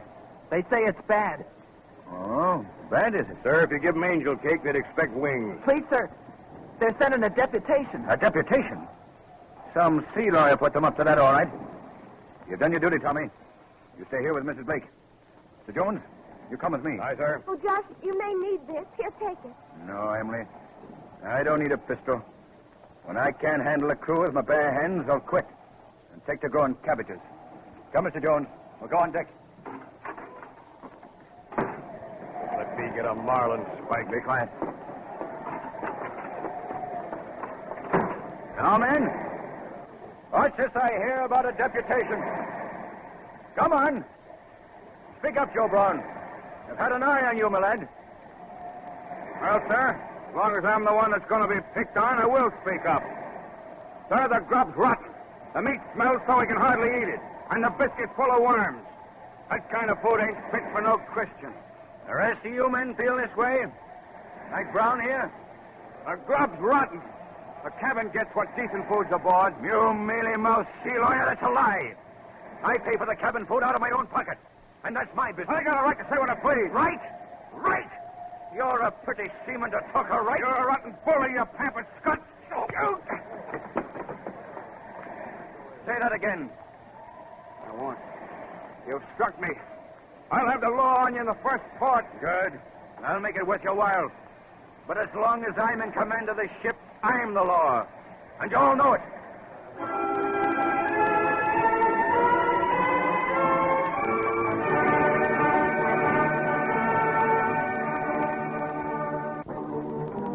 Onward and up through the blue Pacific sped the great ship, full sail before the wind. Under clear skies and the brilliance of warm sunlight, week after week slipped by. But one afternoon... We're almost at the China coast, Emily. Why don't you answer? What's the matter, girl? I don't know, Josh. It's just these last few days. Maybe it's the heat. Say, the sun's so hot here by the rail, and yet it's pale, not bright. I know. It's bad. I don't much like it. It's oily sea. Oh, it's like a strip of silk waving and shimmering. And there isn't any air. I can't breathe. I don't like those cloud banks to the northward. They seem almost alive. They look like some great mountain. Go below, Emily. I'll join you when I can. But it's so hot below. Obey your skipper, girl. There's reason for it. I know there is. I'll go. Mr. Jones? Aye, sir. Take in sail. Keep an upper law for steerage way. Aye, sir. Bosun, pipe all hands on deck to take in sail. Jump to it, lively! Think it's a hurricane, sir? Looks like it. Right time, right place. Just our luck to run into a hurricane when we're trying to beat the flying scud. Keep a sharp eye, Mr. Jones. I'm going below for a moment. Aye, sir. Here, you shantymen. Strike a light. Hands for the halyards. Top gallant sails. Stand by to reef topsails.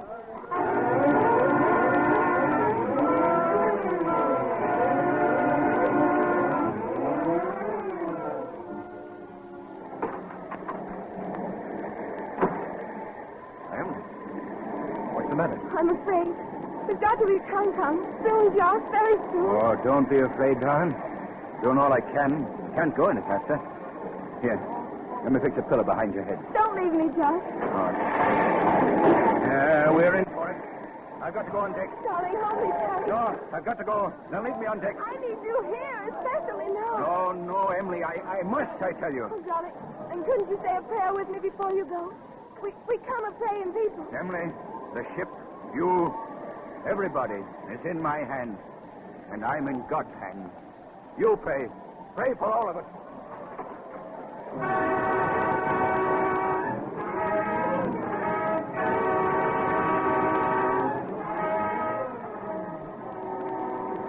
Bring her about, Mr. Jones. I said. We're right before the wind.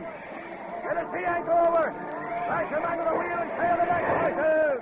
If we can hold her afloat through the night. It'll blow out by then. Lifeboats will wash the stern, sir. What sort of lifeboat? Get the sea anchor out. We're still racing against the flying scud. And by the eternal, we're not going to win with a dozen lifeboats.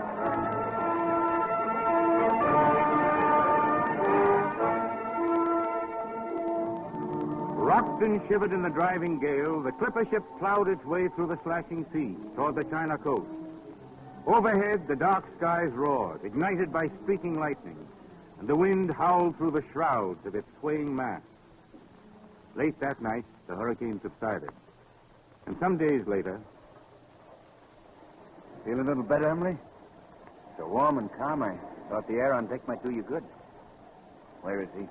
Fast asleep in that little crib you made in the cabin. Oh, Josh, he's so sweet. But I'll bet he's just as stubborn as you are. We should be seeing China off port most any time now. Just for a while, I'm tired of the sea, the wind, the waves. It's so relentless, so impersonal. Land?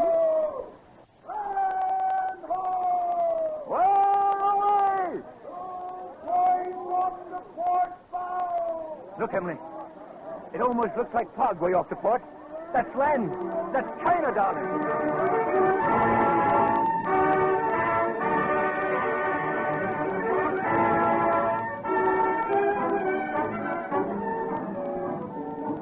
Slowly, the great clipper ship flew toward the South China coast with its granite rocks and broken shoreline and into the tropical harbor of Hong Kong. Here at last, the Stars and Stripes dips quietly and drops anchor. Josiah Blake and his wife, carrying their baby, go ashore immediately to the noisy hubbub of the dock, jammed with an excited, clamorous throng. This way, Emily. Come on. Don't let go of my hand. I won't, Josh. Darling. Captain Blake! Captain Blake! Hi, Mr. Hall. Over here. There you are. Mighty glad to see you, Captain. Have a good voyage. One hurricane, that's all. But tell me, has the flying scud come in yet? Haven't seen sight of her. She's not due yet. Then we've won the first lap, haven't we? Oh, Josh. Oh, I'm sorry, Mr. Hall. This is my wife. How do, Mom? And our baby, too. She was born at sea, Mr. Hall. Well, I hope he'll make as good a skipper as his father. Certainly had a good start. I hope we can find a mission somewhere. We've got to have the baby baptized. Well, that'll come later, Emily. First, I've got to get over to the market. I'm going at once. You are not. You're going to bring your wife up to my house. I want you to be my guest while you're in Hong Kong. Well, we can't stay long. We've got to be heading back to the States. Emily, you can go ahead with Mr. Hall. I'll come right over from market. Now, Mr. Hall, would you please have the office?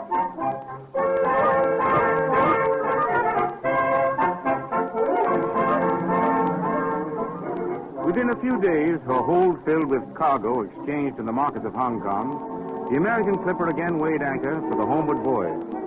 At first, the soft, wondrous tropic nights and the long, listless days, until the gale and ice of Cape Horn lashed the decks, and the Stars and Stripes pointed its bowsprit north.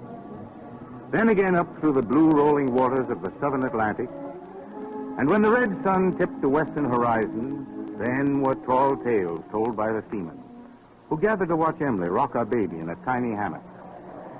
Sure, he's a fine lad, that baby, ma'am. Well, he's crossed the line once already. Now wait till he sees the sea serpent. The sea serpent? Did you ever see him, Bolton? Oh, ma'am. And did I not? It was 20 years ago, a week on this Thursday, when I was able seaman on the Conquest, running betwixt New York and Liverpool. Well, ma'am, just off the Azores. Oh, it was a starry night, and I was on the watch. I smelled a curious smell. Oh, what was it like? Well, one might say, ma'am, that it was a sort of a mixture. A mixture of elephant and whale. And then what happened? Well, it was off the starboard bow, and when I looked, I sees a great head rising in the moon. 2 horns it had, and a neck as long as our mainmast. Well, I rubbed my eyes, and then I see the rest of him, a rippling and a floating out behind for half a mile or more. Oh, ma'am, 'twas handsome. But weren't you frightened? Ma'am, I'll be truthful. I was uneasy. On it comes nearer and nearer with its great mouth wide open. I was the only one of the crew on deck, except him at the wheel. And I know that one of us was lost. The serpent was hungry. Else why would he come up from his home in the great deep except to look for food? Oh, there. Go back to sleep, darling. But, Wilson, what did you do? Well, just swing the little hammock gently, ma'am. That's it. He's doing nicely now. What did I do? Oh, yes. I takes the wheel myself. And I says to the man what has her, Jemmy, says I, go into the moonlight by the starboard rail and tell me what you see. Why did you do that, Wilson? Oh, ma'am, this Jemmy was a fearful ugly man. Monkey-faced Jem, they called him. And it was an insult to any self-respecting monkey. Thinks I, one look at Jemmy, and that there serpent will lose his appetite. And did he? Ma'am, I'll be frank and truthful. He did. One look at Jemmy did that serpent give, and then he let out a dreadful moan, put his head under the water, and sinks himself down. And you never saw it again, Wilson? No, ma'am. I wouldn't try to deceive you. I did not. Oh, here comes the skipper. I'll be going along, ma'am. Bosun been spinning yarns to you and the baby, Emily? Yes, all about the sea serpent. And monkey-faced Jemmy? Oh, I know that one. Bosun's full of yarns. Well away! Stern, sir! What do you make her? I can! The Flying Scud, sir! The Flying Scud? Clap on all sail, Mr. Jones. Aye, sir. Pass the word around there'll be an extra bonus for every man on board if we leave the Flying Scud so far astern she doesn't sight us before we make short.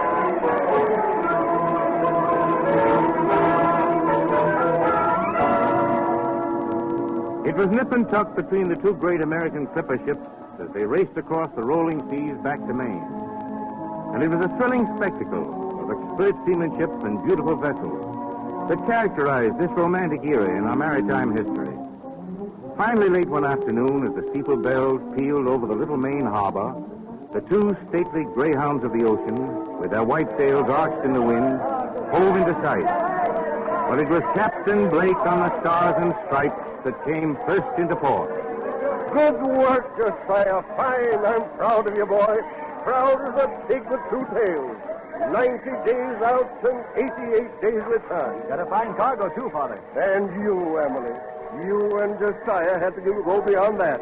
Made a couple of grandparents out of us. Look, Martha, I think he looks like me. Well, I should hope not.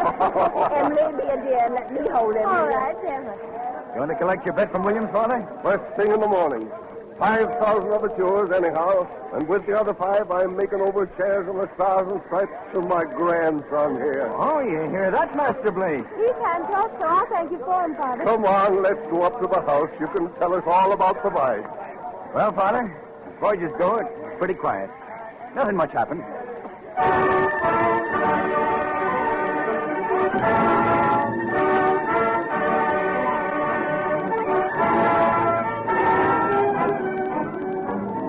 From Bath, Maine to Hong Kong, and from Boston to California, New York to Sydney, and Baltimore to Cape Town. So during that colorful era sailed the stately clippers with wet salt on their sails, their holds full of grain and gold, spices, silk, and tea. And so it was that the greatest fleet of sailing vessels the world has ever seen carried the American flag and American commerce into every port of the oceans of the world. The American clipper ship.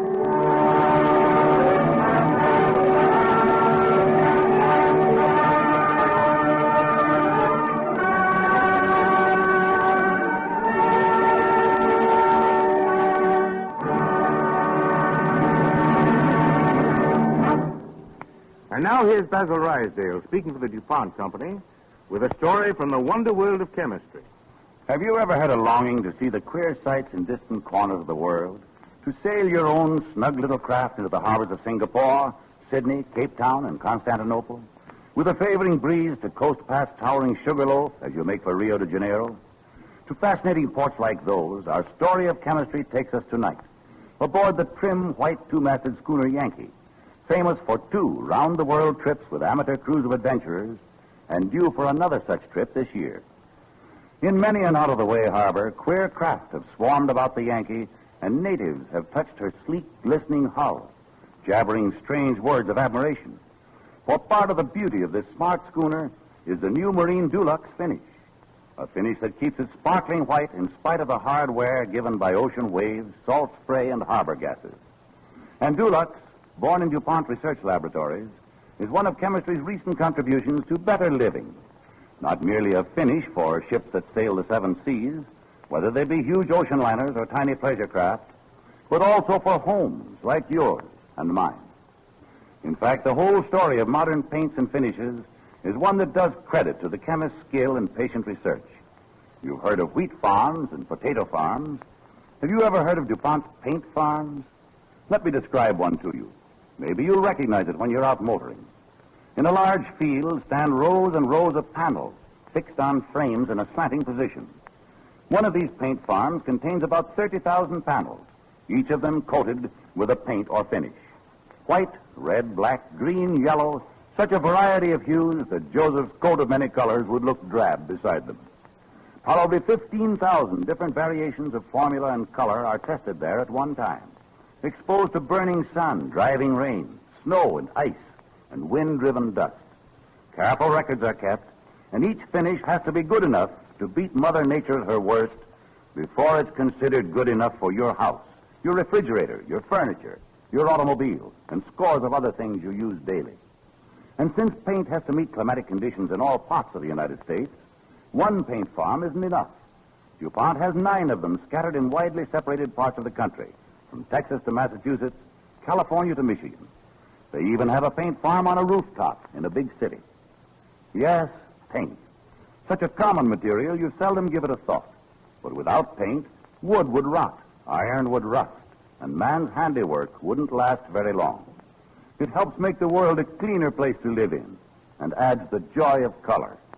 What the research chemist has done to improve paint is well expressed by the DuPont pledge, better things for better living through chemistry.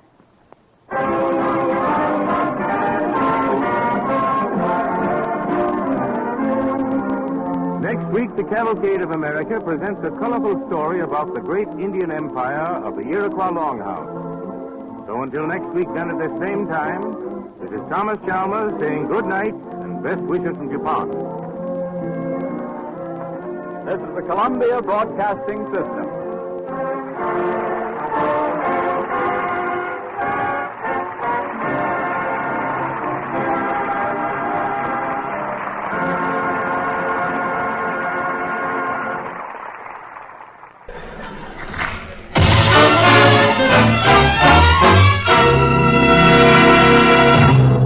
The makers of Chase and Sanborn Coffee, the superb blend you know is fresh, present the Chase and Sanborn Hour. And your host, Don Amici.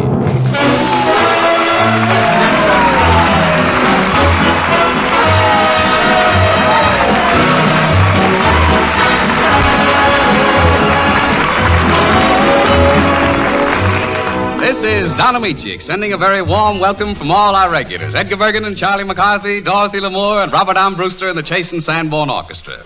Today is Happy Reunion Day, for in addition to our special guests of the evening, vivacious Joan Blondell and garrulous Vera Vague, we have the very definite pleasure of welcoming back that great pal and colleague of ours, Nelson Eddy. Who? Nelson Eddy. Oh. What's his name? Well, strangely enough, Nelson Eddy's name is Nelson Eddy. Oh. What does he do? Well, you figure it out, Charlie, while I tell everyone that we hope they will all enjoy our show and that throughout the week they'll remain our friends as well as friends of Chase and Sanborn. Friends of who? Chase and Sanborn. What do they do? You'll find out, McCarthy, if you don't keep quiet.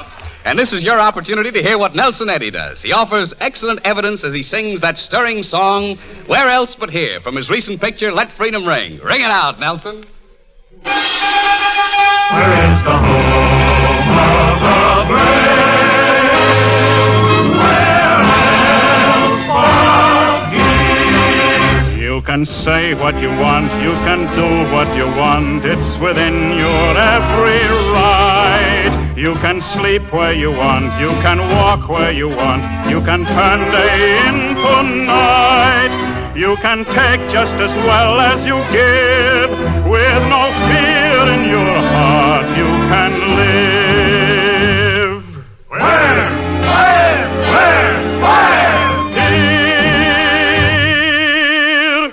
Where else but here? Are you the master of your own little world? Where else but here do hearts beat faster when the flag is unfurled. For your peace and security, you should stand up and cheer. Where can you live, laugh, and love? Where else but here? You can count on friends when you need them. Here you learn the meaning of freedom, whether you're weak or whether you're strong. You can side with the right or wrong. You can walk with your head up high. You're a hero, no, not when you die. For your peace and security, you should stand up and cheer. And tell me, say, can you see where else but here?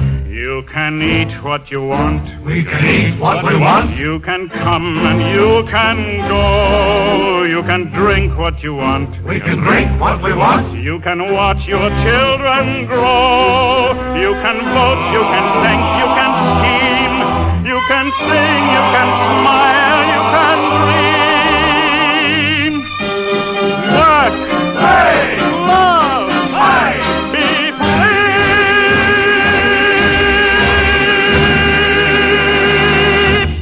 Where else but here? Here we are, the master of your own little world. Where else but here? Here do hearts beat faster when the flag is unfurled. For your peace and security, you should stand up and cheer. Where is the home of the brave? Where else but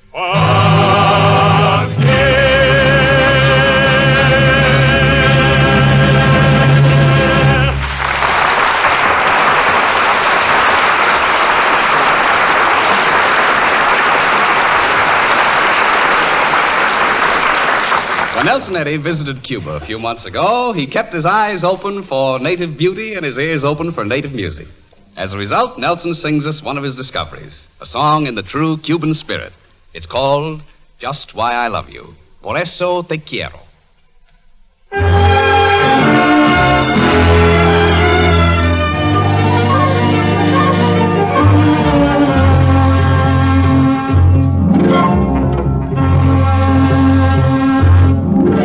Te quiero por tu cara de rosa. Te quiero por tus ojos divinos.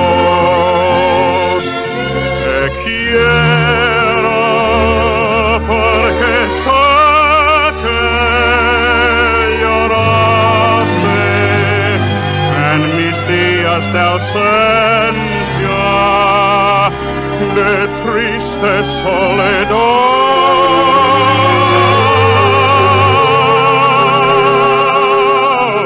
Te quiero porque eres más que santa. Te quiero porque eres mi alegría. Te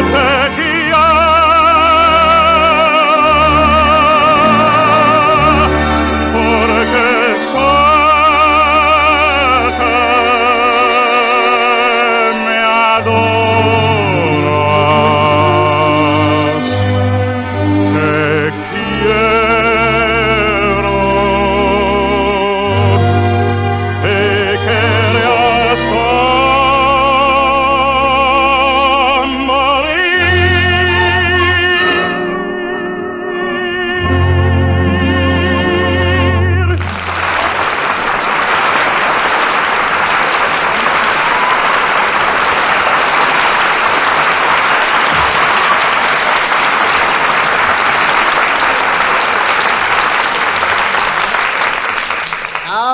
was excellent. Now, that really was excellent. Oh, that's very good, Mr.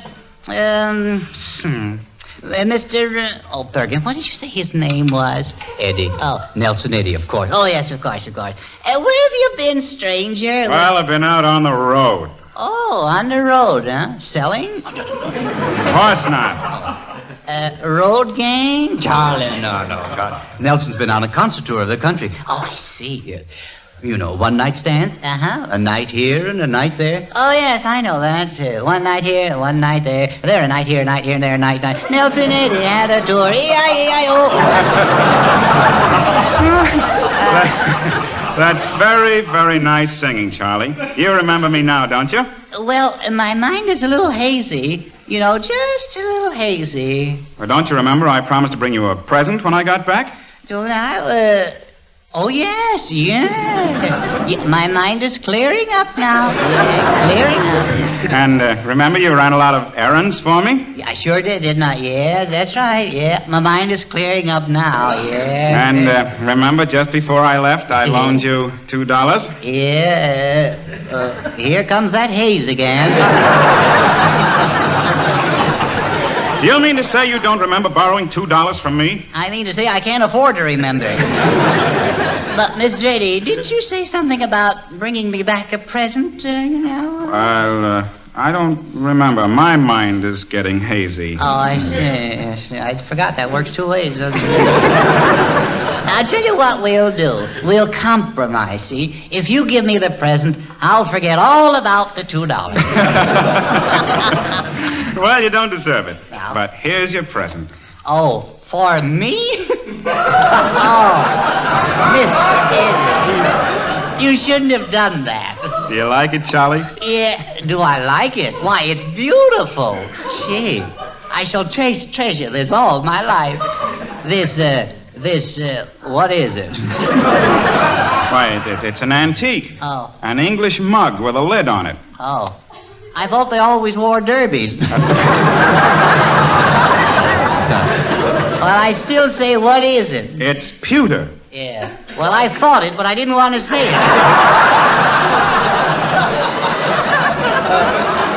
Well, that's a very interesting piece there, Nelson. I'd like to have that for my collection. I tell you what I'll do, Mr. Bergen. I'll swap it even up for your hunting knife. Oh, yeah? Yeah. You know, I'm going on a camping trip tomorrow. Oh, I see. So that's why you're dressed in your Boy Scout uniform. Yeah. Is that a Scout uniform? Yeah. It doesn't look very neat. Yeah, well, falling in the sword didn't help it any. Charlie, why don't you stand up straight like a Boy Scout? Yeah. You know, at attention. Well, I am standing at attention. It's the suit that's at ease. Oh, I see. Well, so you're off on a hiking trip. Yes, I am, Mr. Bergen. Yeah. Off I go, with a song in my heart, adventure in my soul, and blister on my heel. Yeah. Oh, that's life, that's life. Well, it certainly is, Charlie. You know, I was a Boy Scout once. You were? Yes, and I used to make camping trips, too. Is that so? Yes. Well, in those days, weren't you afraid of Indians? No.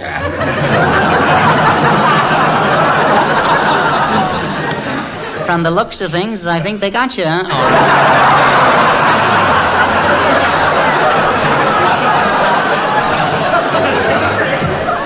Please, now, please. Be sensitive. All right.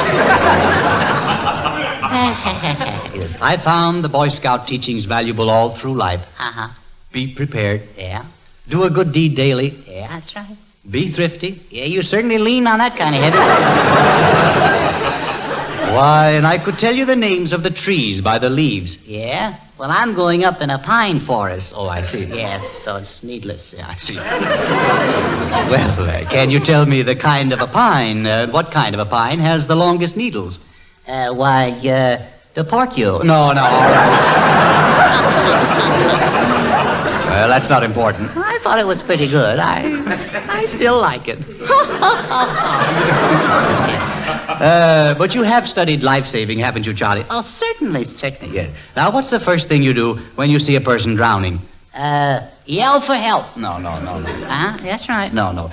But suppose there is no help around. No help around? No, you're the only one there. Boy, am I lonesome. Oh, why pick on me? Well, now, that doesn't matter. Now, you're a Boy Scout. Uh-huh. Now, what does the book say to do? The book? Yes. Well, the thing to do is to row out there in a flat-bottom boat. Yes, that's right. That's right. Now, suppose the person is already underwater. Already underwater, huh? Yes. Row faster? No. Well, then you row out in a glass-bottom boat. No.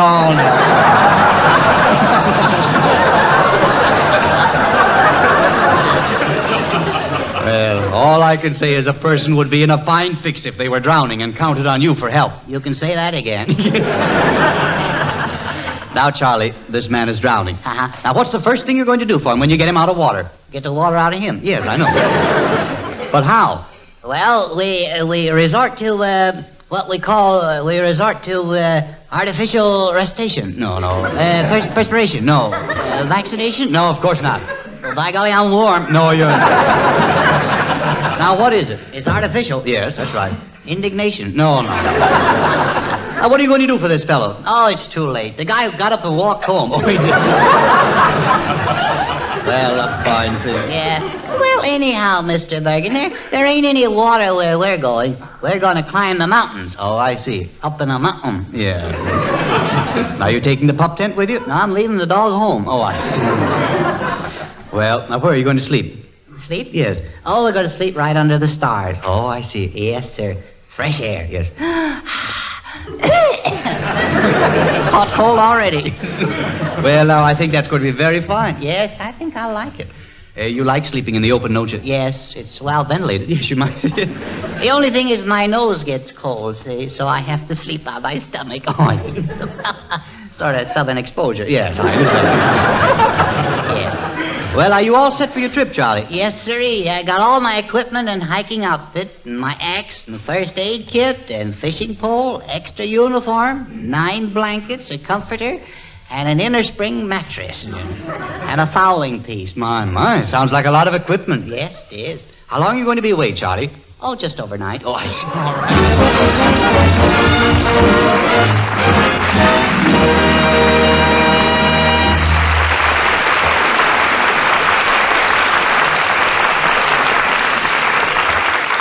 Memories are lovely possessions, but they're even more so when Dorothy Lamour sings about them. Dolly lets us in on a few of her daydreams as she sings a new tune which seems to be fast zooming up to the front of the popularity parade. I'll remember.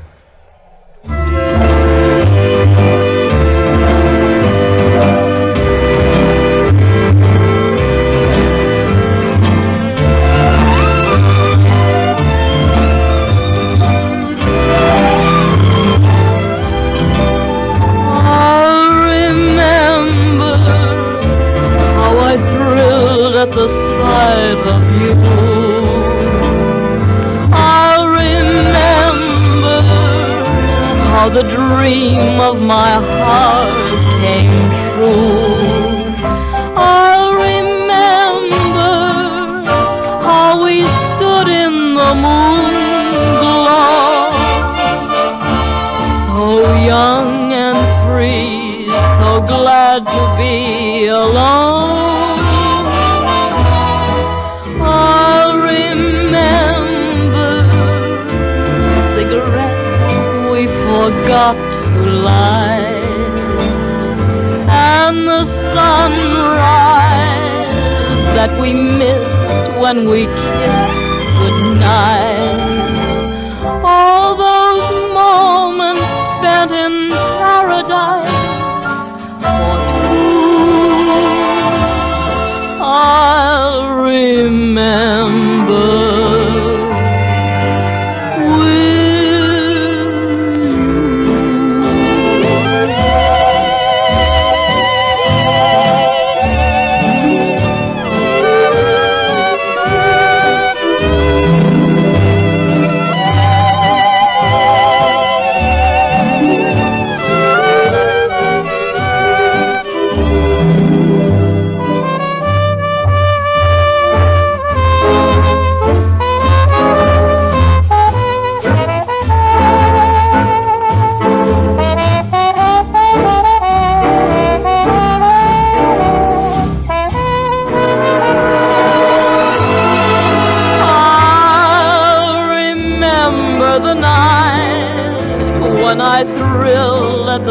sight of you. I'll remember delight in my heart when a dream came true. I'll remember the scene as we stood in the moon glow. So young and so free, so glad we could be alone.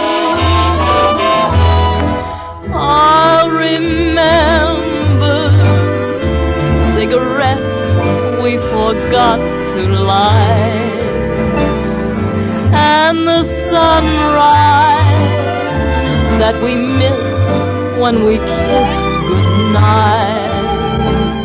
All these moments spent in paradise for two with you. I'll remember, dear, each precious moment, every hour of joy we spent. I'll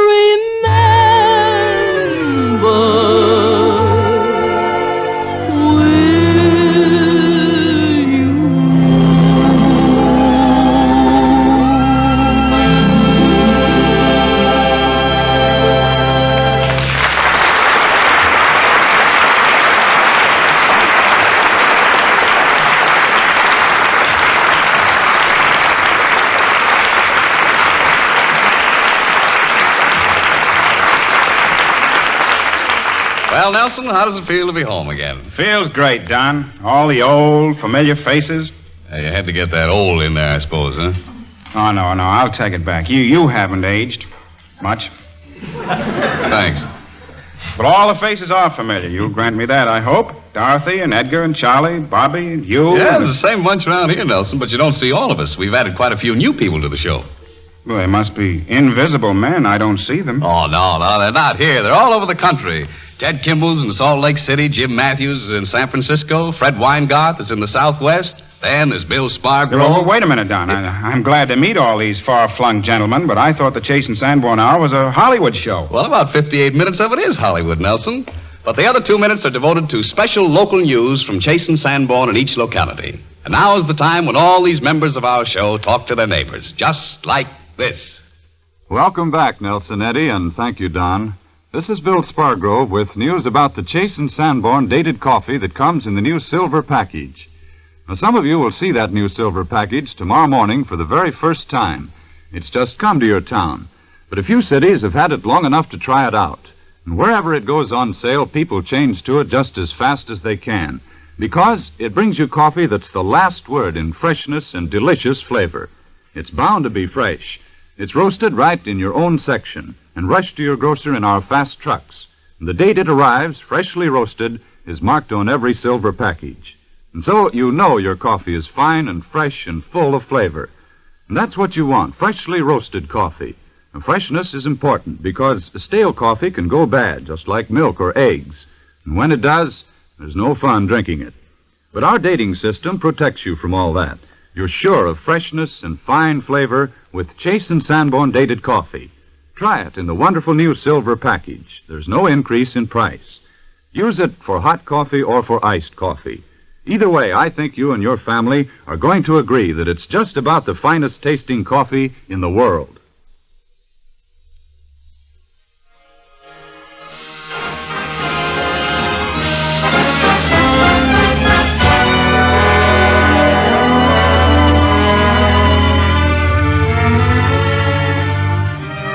A mighty charming and versatile young actress is Joan Blondell, our guest this evening. Extremely capable in straight dramatic roles, Miss Blondell is also a comedienne of rare ability. As witness her latest grand bit of trooping in the very enjoyable Columbia vehicle, Good Girls Go to Paris. It is in the role of comedienne that Miss Blondell appears tonight as she plays the part of Lucy, the temperamental cinema favorite, in Cyril Kramer's original story, Stardust.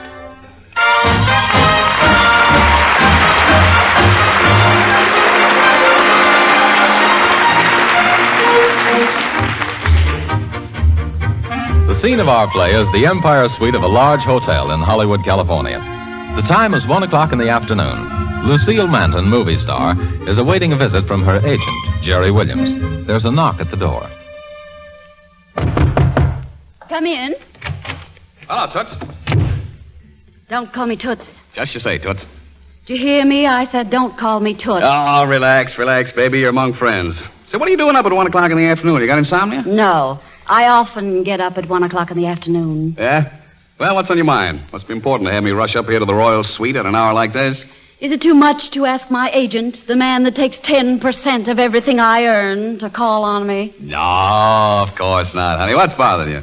That new contract. Ah, that's just what I thought. Here it is, baby, right in my pocket, ready to sign. And some contract. $10,000 a week for 2 years straight. No options. Honey, Jack Gainsborough's immortal soul is wrapped up in this piece of paper here. $10,000 a week? For 2 years. Ah, that's pretty good. Yeah, from Jack Gainsborough, it's perfect. He doesn't hand out $10,000 a week contracts like they were cigar coupons. Yesterday afternoon, we were huddled from 2 until 6. Watching the horses. Horses, nothing. We were talking about you.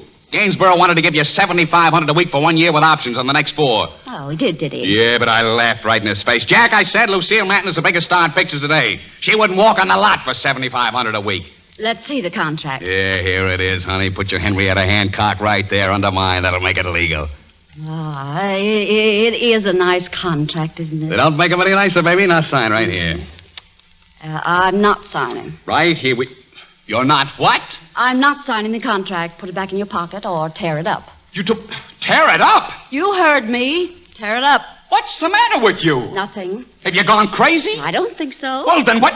Isn't $10,000 a week enough? Plenty. 2 years straight without options. Very nice. Then what's the matter with this contract? There's nothing wrong with the contract. It's me. I'm quitting. I'm through. Finished. I'm not going to act anymore. You're not... Oh, quick. There now. You'd better sit down. Yeah, that's better. Now, shall I go on? Yeah. Go on. To get right to the point, I decided to retire. I always told myself that when I got to the top, I'd be ready to quit. Well, I've been there a couple of years now, long enough. It's time to cash in the chips. The game's over. Oh, no. Yes. I've made plenty of money. All I need for the rest of my life, so I'm quitting. Yeah, but then what are you going to do? You can't just walk out into empty space. I'm going to get married. You go... Married? Yes, married. You know. Church, organ music, flowers. You must have heard of it. Oh, no, it's not true. I'm going to wake up and find it's a horrible nightmare. Who are you going to marry? Harold. Harold? Yes, Harold Peterson, my leading man. Harold Oh, for a minute I thought you were serious. Oh, I am serious. You mean you're actually going to marry that sawed-off little shrimp? He's not a sawed-off shrimp. Why? I can't believe... You don't have to. But there it is. Harold and I are going to get married, settle down, and raise baby. What was that? What's the matter with you? My heart's gone back on me. What has upset you that much? Upset me. Do you know what you've done? Nothing terrible. Refused to sign a contract. Look, Lucille, look, you can't do this to me. Can't I? No, we've been pals too long, you and I won't let you. You won't let me. What do you think you are? Well, I'm your friend, your counselor, your guide. My agent, you mean? All you can think of right now is your 10% of $10,000 taking a powder forever. So help me. What kind of a man would I be to think of money at a crisis like this? You figured the moment I signed that contract, you could sit back and take it easy with a $1,000 check coming in each week for the next 2 years. That's what's hurting you. On my honor. Oh. Now, maybe you'll have to go to work instead of living off me like a parasite. A parasite. Oh, so that's what I am, a parasite, huh? Yes. I, who took you in when you were nothing, a nobody, and made you the greatest motion picture star in the world. You made me a Yes, star. I did. I took you, a complete non-entity. First I got your bit parts, then larger parts, then leads, building you, fighting tooth and nail for you, casting aside my other They clients. walked out on you mean? And now you turn and rend your benefactor, an ingrate, a Benedict Arnold in skirts. That act isn't going to do you any good. Look, darling, baby, look. Let me appeal to your better judgment. Let me appeal to your reason. You know what you're throwing away? Certainly. Fame, fortune, the adulation of the masses. Exactly. Lucille, darling, you couldn't give that up even if you wanted to. You're going to sign that contract. I am not. Oh, Lucille. Stop those crocodile tears and go out and get yourself some new clients. You've lived off me long enough. Come in. Oh, darling. Have you heard the news? Oh, Harold. Oh, Harold, look at him, the lowlife, the two-faced snake in the grass. Did you... Get out of here, you! I beg your... Get out of here! Lucille. You better leave, Harold, dear, for a few minutes. We're discussing business. Lucille, the man's mad. Hey, are you going... Harold, go, please. Come back in a couple of minutes, will you? We'll be through then. Get out! I'm going. There, my dear woman, goes the father of your children, cringing like a peasant. No wonder. You're acting like a wild man. Now take that contract and get out of here. Okay. I'm going. Well, go. I won't be back. Good. A personal contract is also terminated. Splendid. From now on, my life is my own. Your very own. Oh, this is goodbye. Goodbye. Well, what are you waiting for? I just thought I'd thank you. Thank me? For what? Before I go, I just want to say I'm really glad you're not going to sign that contract. Ah, well, that makes us both happy. You're not signing up again lets me out of a lot of work and responsibility. Of course. Now I can take that trip I've been planning all these years. Nice for you. Yes, thought I'd turn it into a honeymoon. What? I said I thought I'd turn the trip into a honeymoon. Honeymoon? Yeah, honeymoon, you know, one of those things you go on after you're married. What are you talking about? Oh, didn't you know? No, what? About me, us. Who's us? Well, me and Lorna Montgomery. Lorna Montgomery? Well, we've been engaged for months, secretly. Lorna Montgomery. The actress. The actress, that saddle-faced head. Hey, now, the just last a time minute. she played in the Western, the horse stole the picture. You listen, you're talking about the woman I love, the woman I intend to make my wife. Jerry, you can't marry her. You'd never be happy. She'd make you miserable. Jerry, you can't do it. I won't let you. You won't let me. Well, who do you think you Well, are? Well, don't you realize what you're doing? Hey, listen, I don't need any advice from you. I'm old enough to make my own mistakes. I'm not going to let you throw yourself away on a woman who hasn't got enough talent to play the lead in a cartoon. You've got nothing to say about Oh, it. haven't I? Hey, what are you doing there? Give me that. Hey, look out, you'll tear it. Give me. Let me handle it. Get away. You... There. I've signed the contract. Now, let's see you go on a honeymoon with that Lorna Montgomery. Well, now you've done it. I think so. I'm stuck here for another couple of years Exactly. now. Couldn't think of getting married. No. Impossible. Fine. Ooh, if Lorna ever finds out. Let her find out. I'm just itching for an opportunity to pull that false hair out of her head. May I come in now, dear? Oh, yes, Harold, come in. Oh, he's come down. Hello, Runt. Hello. Married. See for yourself. Headlines, pictures, everything. Listen, honey. A honeymoon, a baby, don't get excited. Romance of the year. Put down the vase, baby. Liar, Look out. cheat, Please, baby. fraud. Don't throw that. Hold me 2 more years. Please, baby, control yourself. Don't, honey.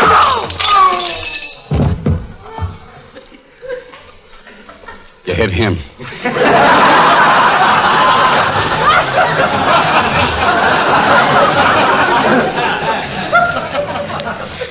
It's your fault. You ducked. He's out cold. Yes. When it comes to, he probably won't marry you. Blow on the head like that, might not even remember you. You think not? I think not. Oh, well. Oh, well, what? I don't think I wanted to marry him anyway. Didn't you, baby? No. No, I didn't. Say, look, what are you doing this afternoon, honey? I had a date with Harold.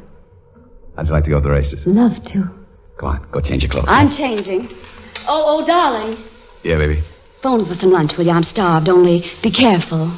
Careful, hon? Yes, don't step on Harold. He looks so peaceful.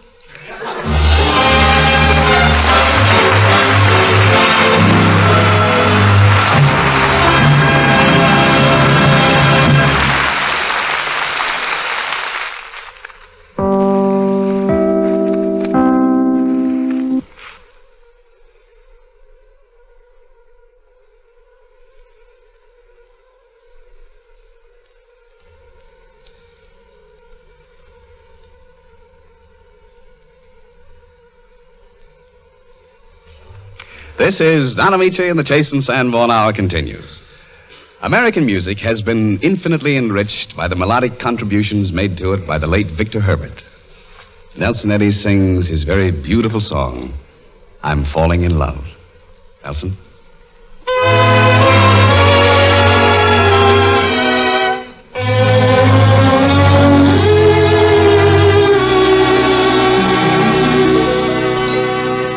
I've a very strange feeling I ne'er felt before. 'Tis a kind of a grind of depression. My heart's acting strangely, it feels rather sore. At least it gives me that impression. My pulses leap madly without any cause. Believe me, I'm telling you truly. I'm gay without cause, then sad without cause. My spirits are truly unruly. For I'm falling in love with someone good. I'm falling in love with someone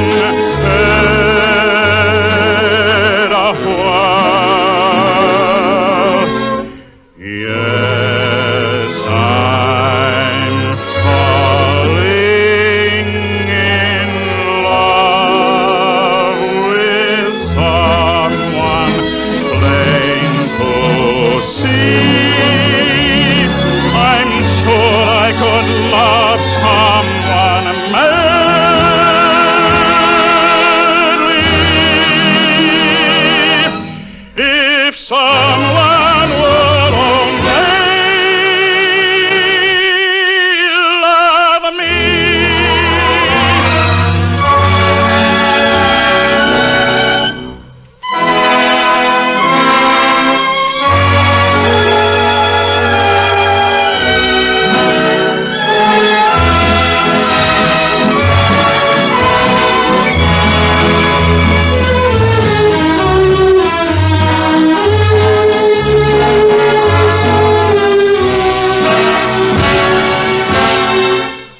Yes, I'm falling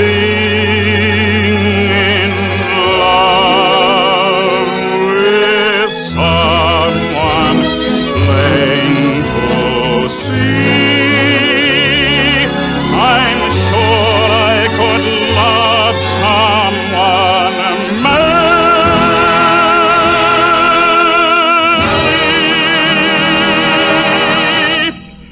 if someone would only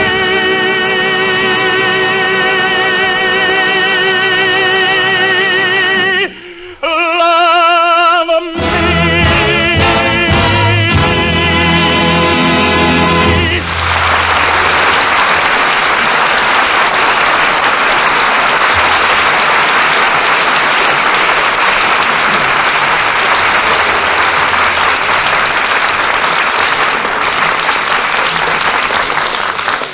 When Vera Vague, that world traveler and vivid lecturer, drops in for a friendly call, there's little to be done but cross your fingers and hope for the best.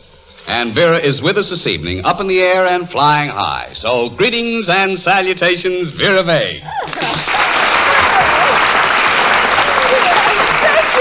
Thank you so much, Mr. Major. I'm so happy to be with you this evening. It gives me such great pleasure to talk to you. It's really wonderful. Well, we're very happy to have you, Miss Vague, and we want you to go right ahead with your lecture. Oh, well, thank you. Bless your heart.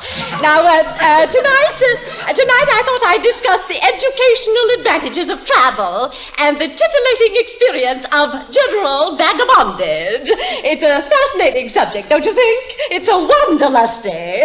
Yeah, well, that's just the words I would have used. Oh, well, it's a small world, isn't it? Now let's plunge right into our subject here. You know, Mr. Amici, I'm quite a traveler myself. I spent a good many months in England, a very interesting and cultural spot. Yeah. Now, as we all know, England is located, well, it's somewhere between Ireland and the British Isles. It's full of inhabitants.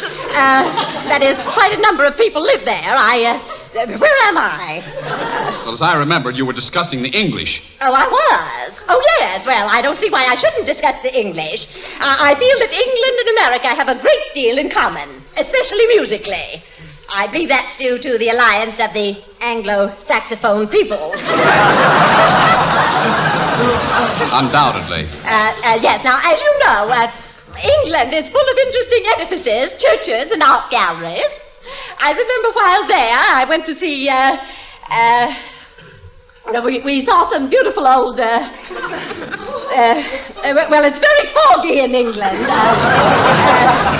You really can't see a thing. You've been over there, haven't you, Mr. Amici? Oh, yes. I have a great many friends in England. In fact, I got a letter from there this morning. Oh, you did? Well, what did it say? Why? What do you want to know for? What do I want to know for? You're the most inquisitive person. I'm inquisitive. No, Miss Begg, this letter was from a young lady in England. She wrote for financial advice. It seems she just lost 2,000 pounds. Oh, my, she was heavy, wasn't she? Oh, yes, I see what you mean. Yes, Miss Begg, you're sure you went to England, aren't you? I mean, you haven't told us anything very concrete as yet. Well, certainly I went to England, young man. I even attended Oxford while I was there. The Oxford men were so interesting. I mean, the Oxford courses were so interesting. In fact, I spent 3 years there learning pursuing learning. Dear. Where am I? What's trumps?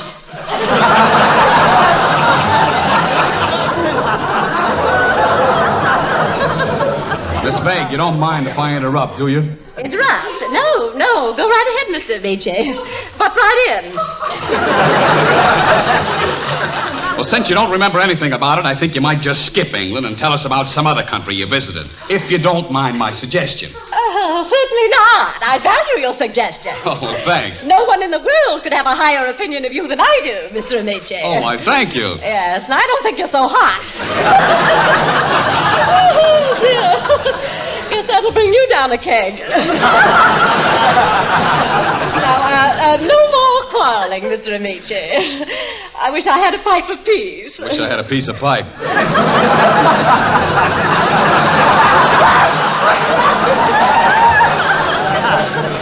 Bless your heart. Can you tell us something interesting about Switzerland? Or was it foggy there, too? Switzerland, yes, I went there, but I didn't care much for it.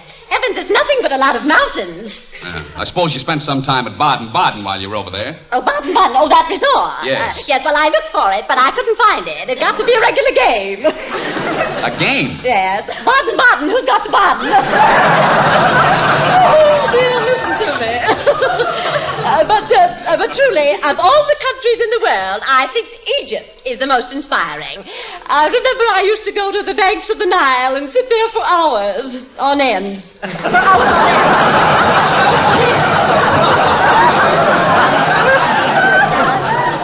But of all the countries in the world, I think Egypt is the most inspiring. It's so inspiring. Pardon me, Miss Vague, but you're repeating yourself.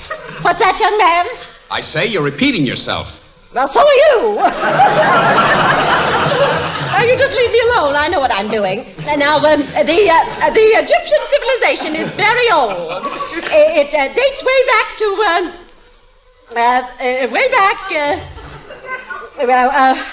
way before the automobile and whatnot.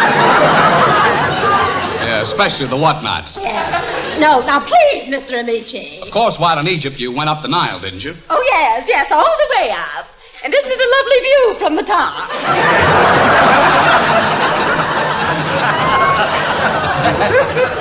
Yeah.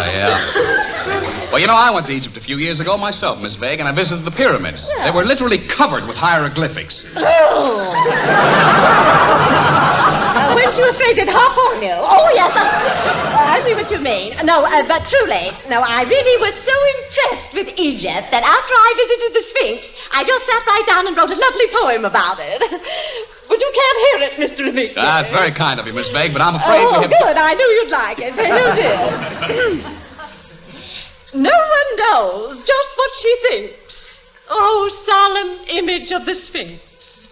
'Tis to Egypt we must give our thanks for that early wonder named the Sphinx. With myrrh and incense, burning punks, we sit before the lovely Sphinx.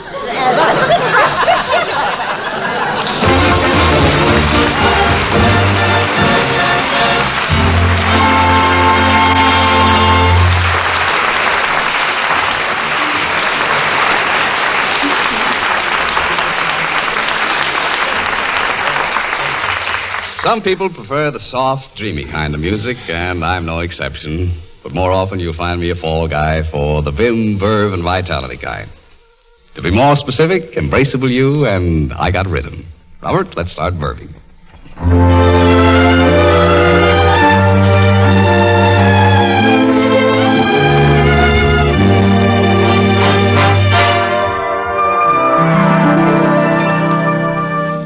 Embrace me, my sweet embraceable you. Embrace me, you irreplaceable you.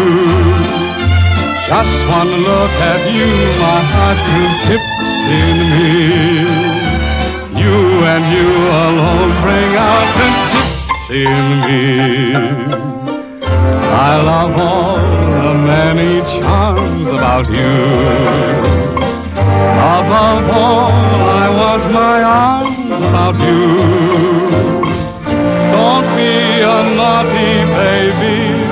Come to Papa, do. My sweet embraceable you.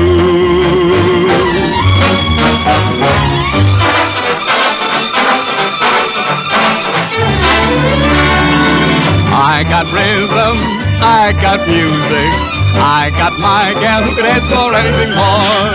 I got daisies in green pastures, I got my gal who could ask for anything more. Old man Trouble, I don't mind him, you won't find him round my door. I got starlight, I got sweet dreams, I got my gal who could ask for anything more, who could ask for anything more.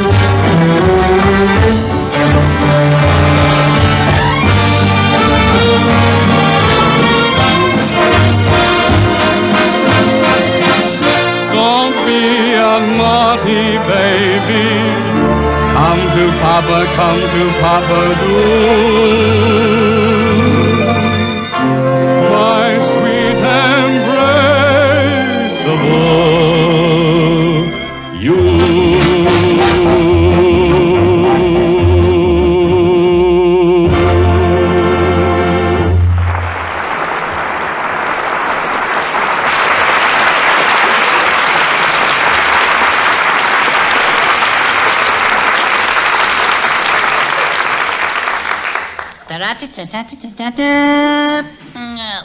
Ladies and gentlemen, inspired by the Blondell Amici dramatic opus Stardust, and at the special request of Nobody Special, I present my own original one-act play.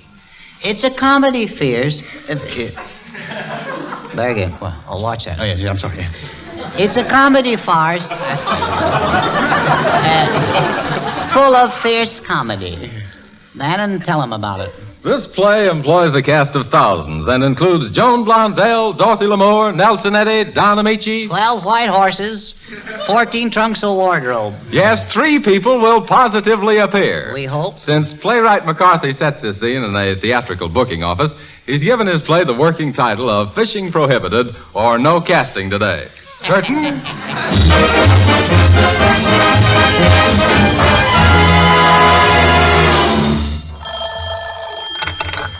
Hello, Charlie McCarthy Theatrical Agency Incorporated, also used cars. Good morning. Wrong number. Goodbye. Hi, Dizzy. Hello, boss. Say, there's a lot of people in the waiting room. What are they doing down there? Waiting. Well, that's as it should be. Show them up one at a time. Hey, you, come in. Hey, you. That's fine talk. Courtesy is our middle name. Yeah, but we never use it. I'd like to see 10% McCarthy, the agent. Yes? Are you the gentleman? No, I'm the agent. What do you do? I'm a dancer. Maybe a court my act at the country club. I have talent. Yeah. I'll go far. Yeah. I hope you do. And the farther, the better. Ain't you got an opening for me? Yes, we have. The first door to the lab. I saw your act, sister. Didn't you like it? Maybe you caught me at a disadvantage. I sure did. It sure was a disadvantage, all right. The curtain was up.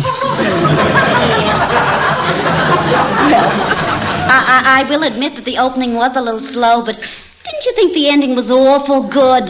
Well, it was a relief, yeah. Anyhow, dancing really isn't my specialty. Well, that's evident. I'm really a Shakespearean actress. Uh-oh. Yeah. To be or not to be? What a question. What an actress. Now get out of here, will you? Hello. Charlie McCarthy Theatrical Agency Incorporated, also real estate and insurance. Good morning. Wrong number. Goodbye. Gee, we sure don't get a lot of phone calls around here, don't we? Who's next? I am next. Sir Nelson Booth Fonetti, the great Shakespearean tragedian. You've done Shakespeare? Done it. I live it. I am it. You ham it is right.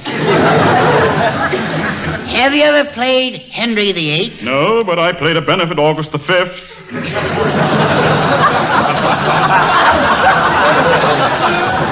Well, that's near enough. Is there any work for a great artiste today? Well, there's only one position open, and it ain't too good. What does it call for? Well, all you have to do, really, is jump off the top of a 3-story burning building. I thought my friend Joseph York was cast in that part. Yes, and he's still in a cast, but not in the part. What do you mean? He missed the net, as it were. I don't think that job is all that it's cracked up to be. No, but York is. Alas, poor York. I knew him well. To be or not to be? That is the question. To jump or not to jump, that is the question. Gadzooks. Yep. To think that I am asked to jump off a 3-story burning building. Sir, that is an outrageous insult. But it pays $15. I'll take it. Oh. I'll jump with a spear. Sir, farewell. Scram, ham. Take it on the lamb. Door slam. Thank you.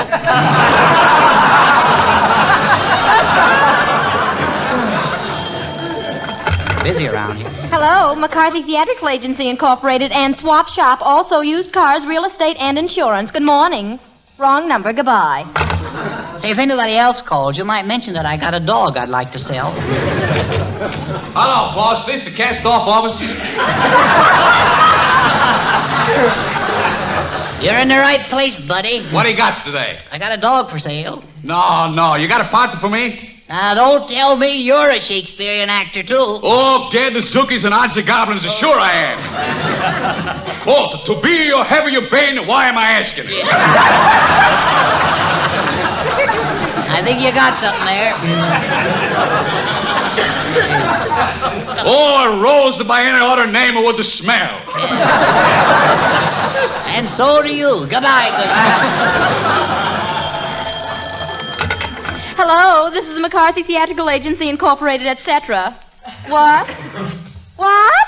Oh, my goodness. Don't tell me they got the right number. Yes, they did, boss. Who is it, Dizzy? Universal Studios. There's an extra job there today. $5.50 and lunch. Glide, you buzzards, glide. Did you say $5.50 and lunch? That's for me. Sorry, folks, no casting today.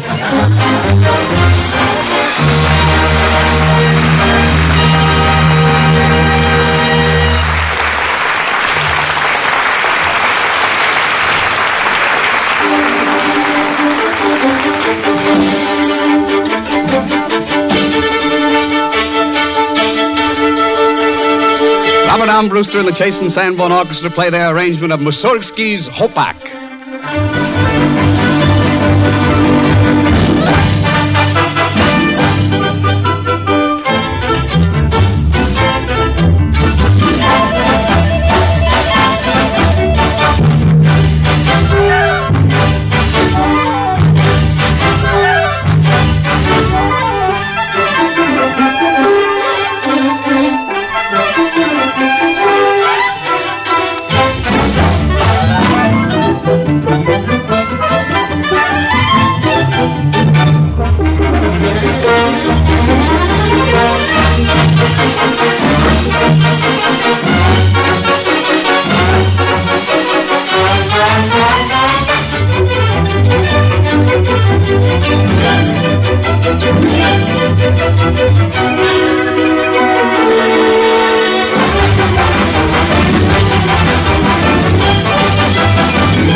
Dorothy, tell me a little more about these invisible men that give the news around the country. Did they join the show while I was away? Most of them. We have 15 now. Nice fellows, are they? Oh, yes. I met Bill Spargrove when I was in New York. He's with the Rudy Valley Hour Thursdays and on our show Sundays. Well, you know any of these gentlemen, Don? Oh, sure, I certainly do. I can vouch for Jim Bannon 100%. And my friends in Chicago say there's nobody like John Holtman. Everybody likes Bill Stula here in Hollywood. I hope these new people don't mind being talked about. Well, I'll give you an idea how it feels. Dorothy, speaking of new people, what do you think of Nelson Eddy? Hasn't changed a bit. Now, does that answer your question, Nelson? Well, yes and no. About these 15 fellows. Well, they're in 15 different sections. And near every one of these sections, Chase and Sanborn has a coffee roasting oven. So, to give each locality its own news about the coffee roasted and packed near home, we have men waiting right on the spot. Gentlemen, speak for yourselves. Glad to, Don, because the news around here is thrilling and worthwhile. It's about the Chase and Sanborn dated coffee that comes in the new silver package. It's going like wildfire every place it appears. Everybody's talking about it. One of the finest blends of coffee in the world. That new silver package will be on your grocer's shelves tomorrow. Look for it. Take it home and try it. Inside that new silver package is a full pound of especially fine coffee, freshly roasted and rushed to your grocer in our fast trucks. The date he gets it is right there on every silver package. You can buy it with the utmost assurance, because you're safe from stale coffee. Coffee can spoil, you know, just like milk or eggs, and then it may taste rancid or bitter. And when you're all set for a good cup of fresh coffee and get stale coffee instead, it's a terrible letdown. And that's why it's so much better to get coffee you know is freshly roasted. Chase and Sanborn dated coffee in the new silver package. Remember, you don't pay a penny extra for all its extra goodness. So try it tomorrow. It's richer and it's fresher, so naturally it makes better hot coffee and, of course, better iced coffee, too.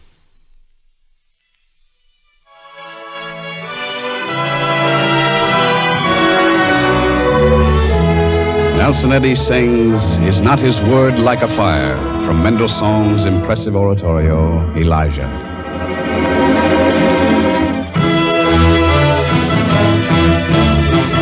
Is not his word like a fire, and like a hammer that breaketh a rock, a hammer that breaketh a rock, that breaketh a rock into pieces, like a fire, and like a hammer that breaketh a rock. His word is like a fire, and like a hammer that breaketh a rock. For God is angry with the wicked every day.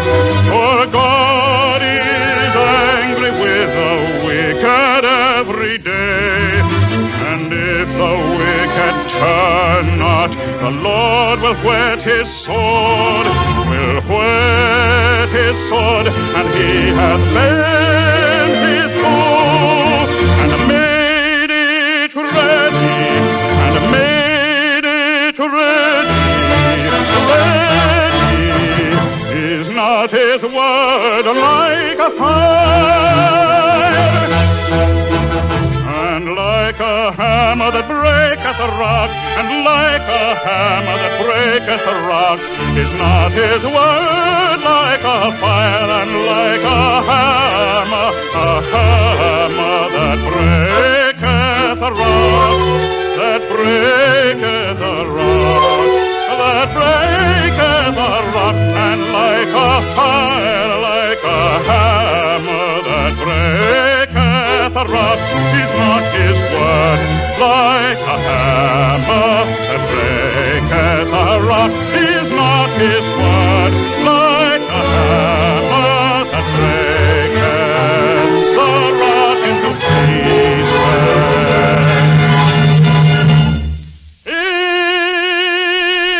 Is not his word like a hammer that breaketh a rock?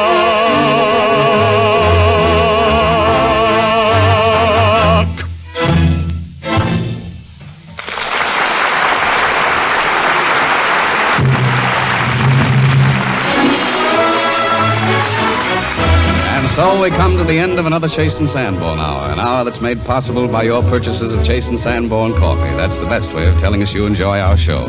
We'll all be back next week. Nelson Eddy, Edgar Bergen and Charlie McCarthy, Dorothy Lamour and Robert Armbruster and the Chase and Sanborn Orchestra. Our special guests will be John Bennett and Charles Irwin. Until next Sunday, then, this is yours sincerely, Don Amici, saying au revoir. This is the National Broadcasting Company.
The Cavalcade of America.